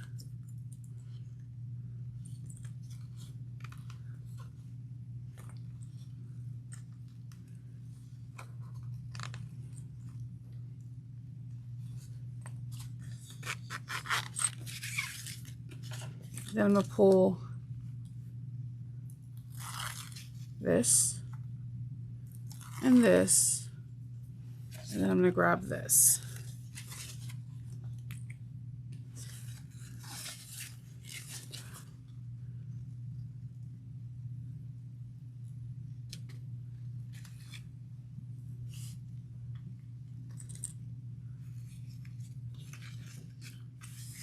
Isn't that beautiful? Like, look, it's just, whoop, you're done. So what you're going to do is you're going to sew all the way around this with a 1/8 of an inch. Now hear me out and hear me really well. You can pull your threads to the back. I don't do that. And I don't do this for a very real reason. If someone's rough, and I'm a rough person, I'm really rough. I'm not going to lie. I'm not a delicate person. I pull things hard. One stitch is not a zipper stop. There's a reason why jackets have a metal zipper stop. There's a reason why your jeans have a zipper stop, your hoodies, everything, because most people are not going to be like, oh, one stitch is going to do it. No, even a bar tack on your cuffs has several stitches. There's a reason. Humans are not delicate. So what I like to do is when I stitch, I go all the way around and I'll do a couple stitches here, go here, all the way around and do a couple stitches here. So that way if someone closes or opens it, there is a stop. I will preach this until the day that I stop making bags. There needs to be a zipper stop. And if you want to pull, if you want to have your threads look beautiful, cool. Create a zipper stop on the other side of this, on the back side, on both sides. So that way, if that's, say, your one stitch unravels, there's some kind of zipper stop. And it's also when you're having the zipper stops here, it's if something unravels, it's a less probability because you have several stitches in one area. Just throwing that out there. So let's get into this and stitch. And if I'm going to have several stitches, I'm going to start on the side, start and stop on a side. So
and now your stitches are secure and you have a zipper stop. So in case this zipper wants to open up, it's not it's not going to go anywhere. This zipper has a probability if something gets pulled and this decides to split open, or this decides to split open, there's a stop. It's not, hold on, there's a stop. There's not one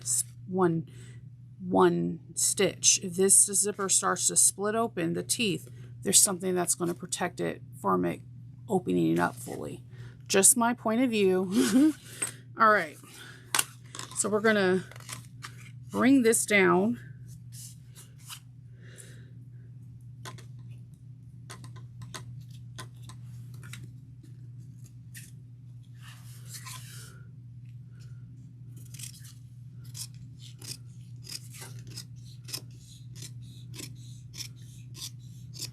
Make them align, and we're going to see, double-sided tape can just lift this up. And if this zipper teeth decides to continue to split open, I just don't feel like one stitch can protect it.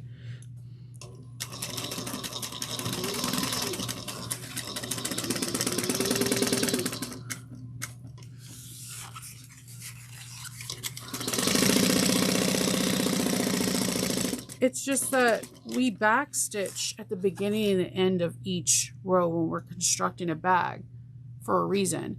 We don't tie off a bag at the beginning and the end because we're trying to make sure that the bag is secure. I feel like that's the same method we have to do for zippers.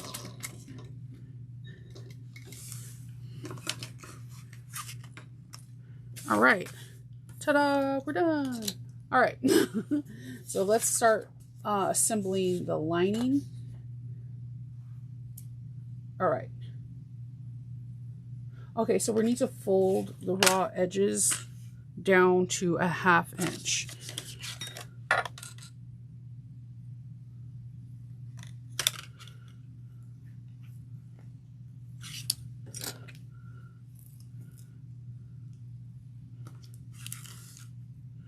We do this before we assemble? Okay.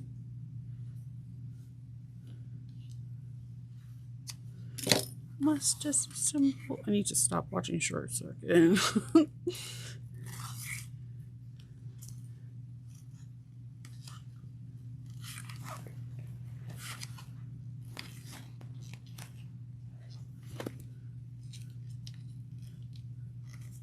No, disassemble. Okay, that's one.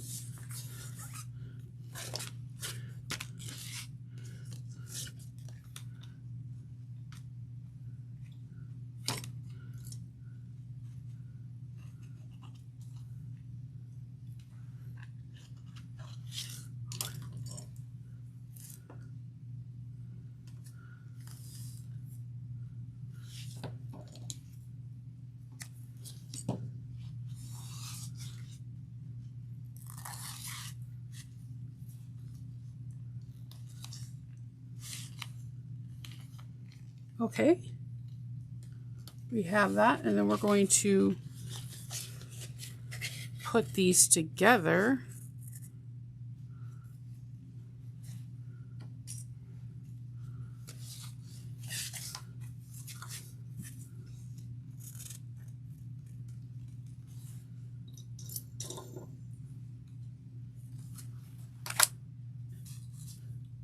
And we're going to sew with a 1/2 inch seam allowance.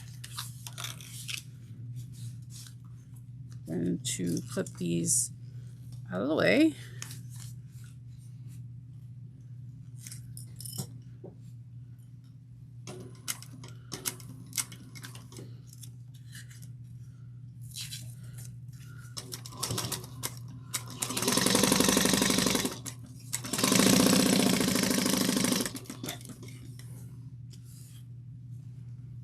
Okay.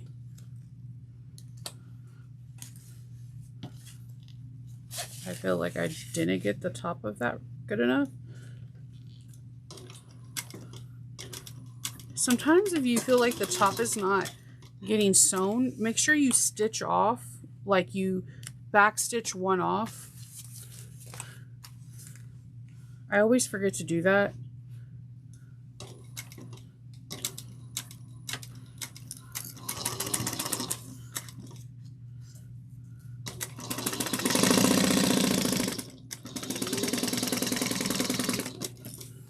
right. And then we're going to stitch the bottom at a 1/2 inch.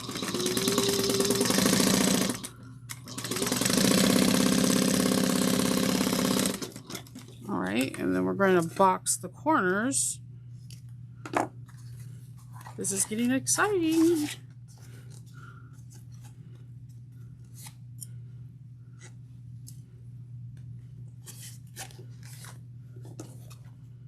I have a lot of rogue threads. Okay. 1/2 inch.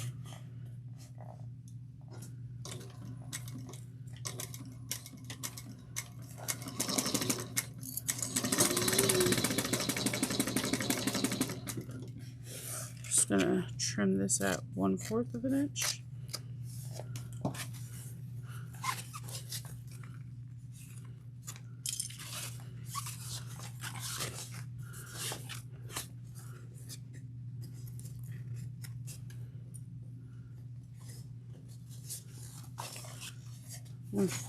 Sorry, 1/2 inch.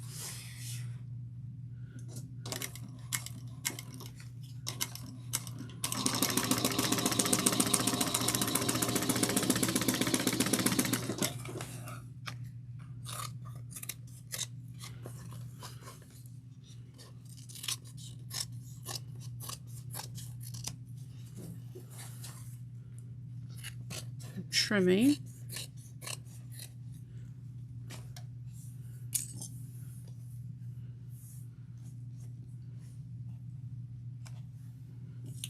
And then I'm going to get my bag and I'm going to do a dry fit.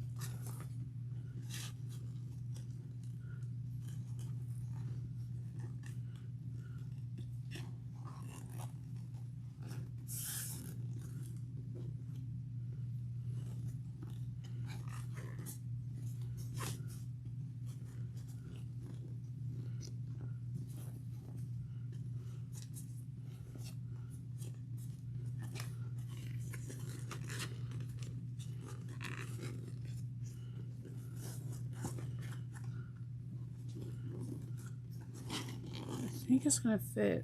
We have to find the middle points and then we have to clip. I think what I'm going to do is we're going to clip, but we're going to put double-sided tape not on where we're going to sew, just like right underneath, so that way it can help hold up.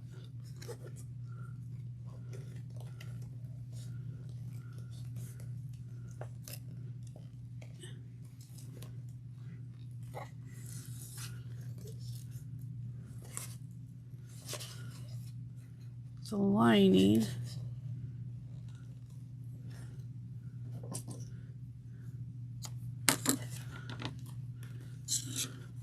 And then we can clip everything in place.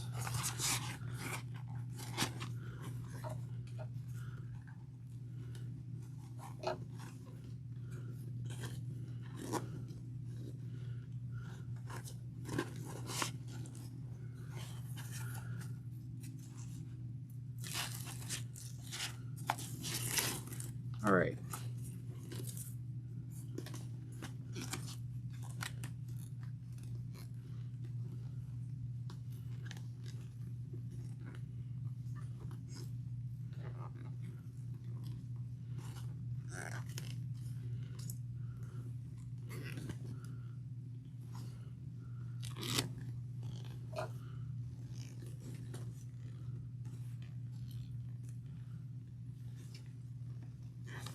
You do the dry fit just in case you sew too much of the lining or too little, and that's why I didn't clip the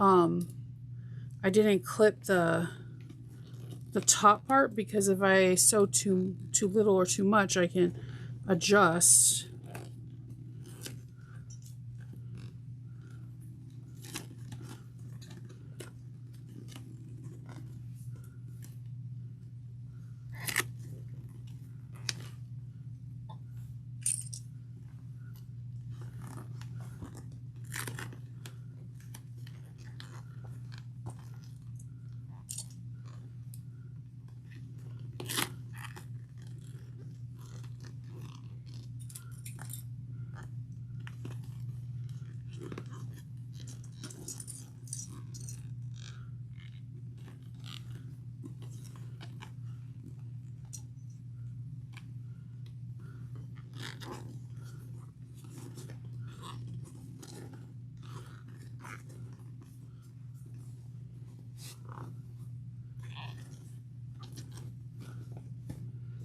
And then you could just look like, do I like the way this is sitting? Do I need to make it sit a little bit different? And I feel like it needs to sit a little bit different.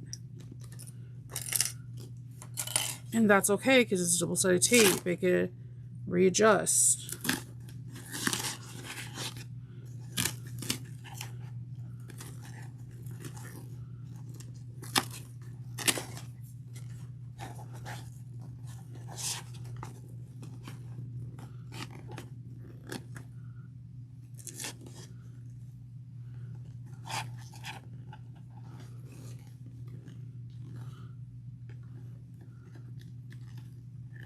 And go and just readjust and move things around to how you see fit.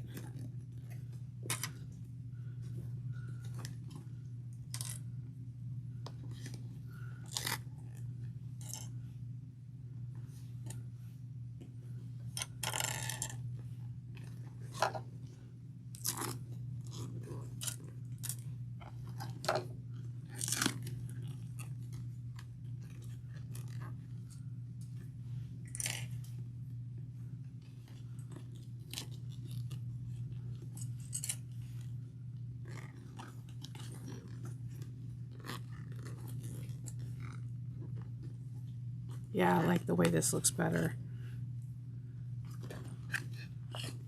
And remember, you have things pulling and moving, so just take your time. Clips will be your friend.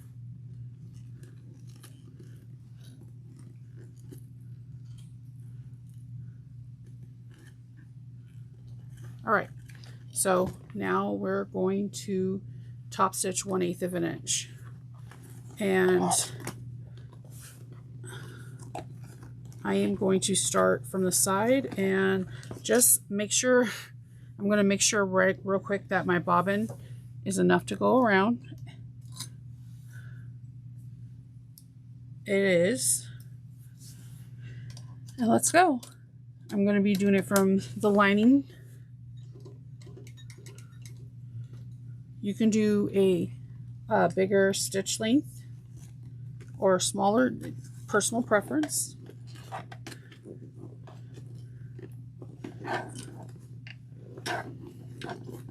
I'm back stitching.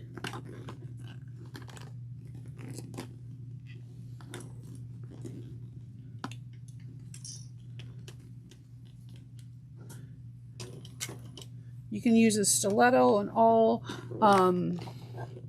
whatever helps you sew with ease. Just remember to breathe.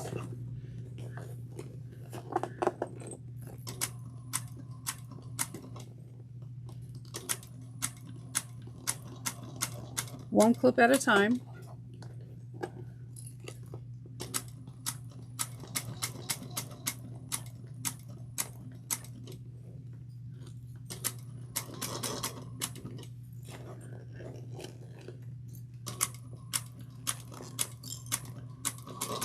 It just keeps saying it's not a sprint, it's a marathon. Take your time.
And just make sure your flap's out of the way.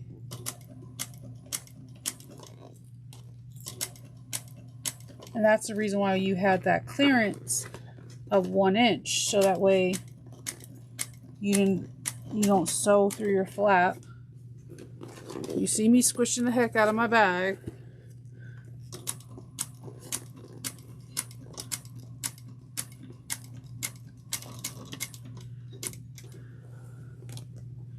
Let me trim my threads, my rope threads.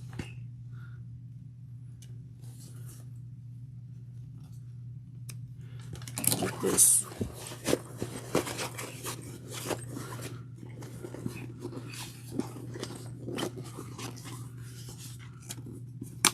Okay, you want to snap in place, I see.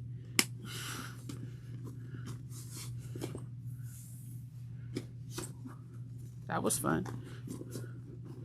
Man, these are some powerful little magnetics. Okay. All right, so then we're going to put the zipper on.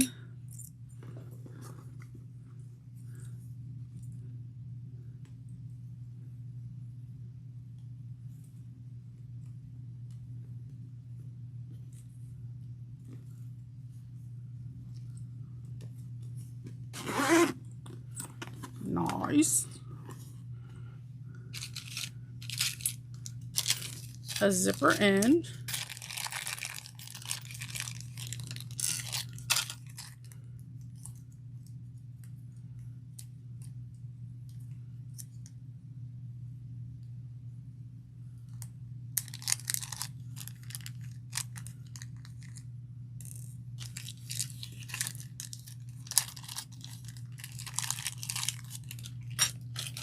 And I'm going to get some double-sided tape.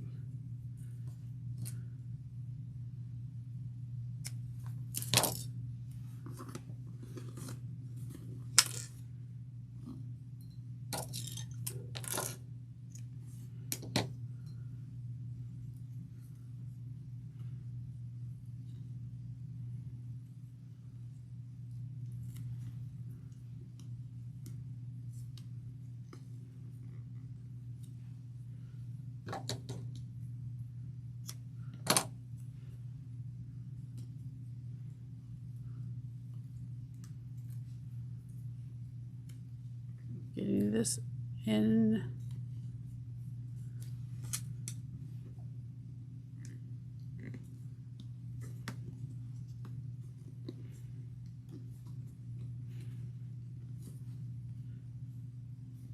And of course my all just like is like, guess what?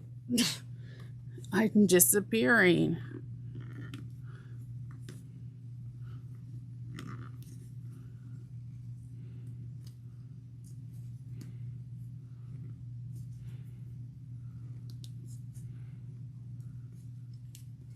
Really?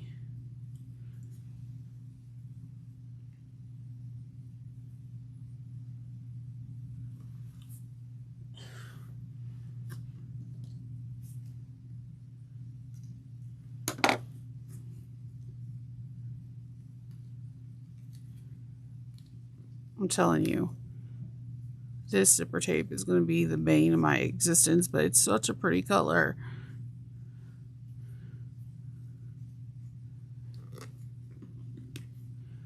Okay. Yay. Okay. I'm going to have to singe it and get it in with an awl a little later. Yeah.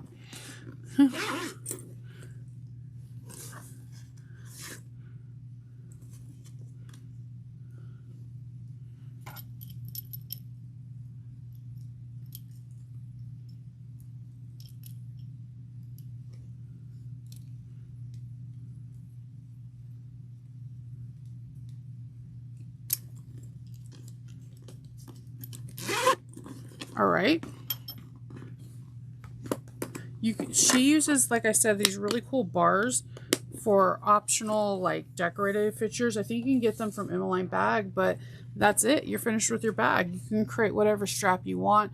You can get a chain. You can do your favorite crossbody. There isn't a crossbody in this pattern. But yeah, that's it. You have a snazzy little Hope bag.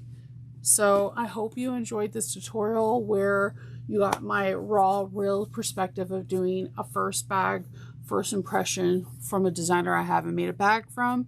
And my first impression, you can definitely do some optional rivets here and here. I think would be really cool.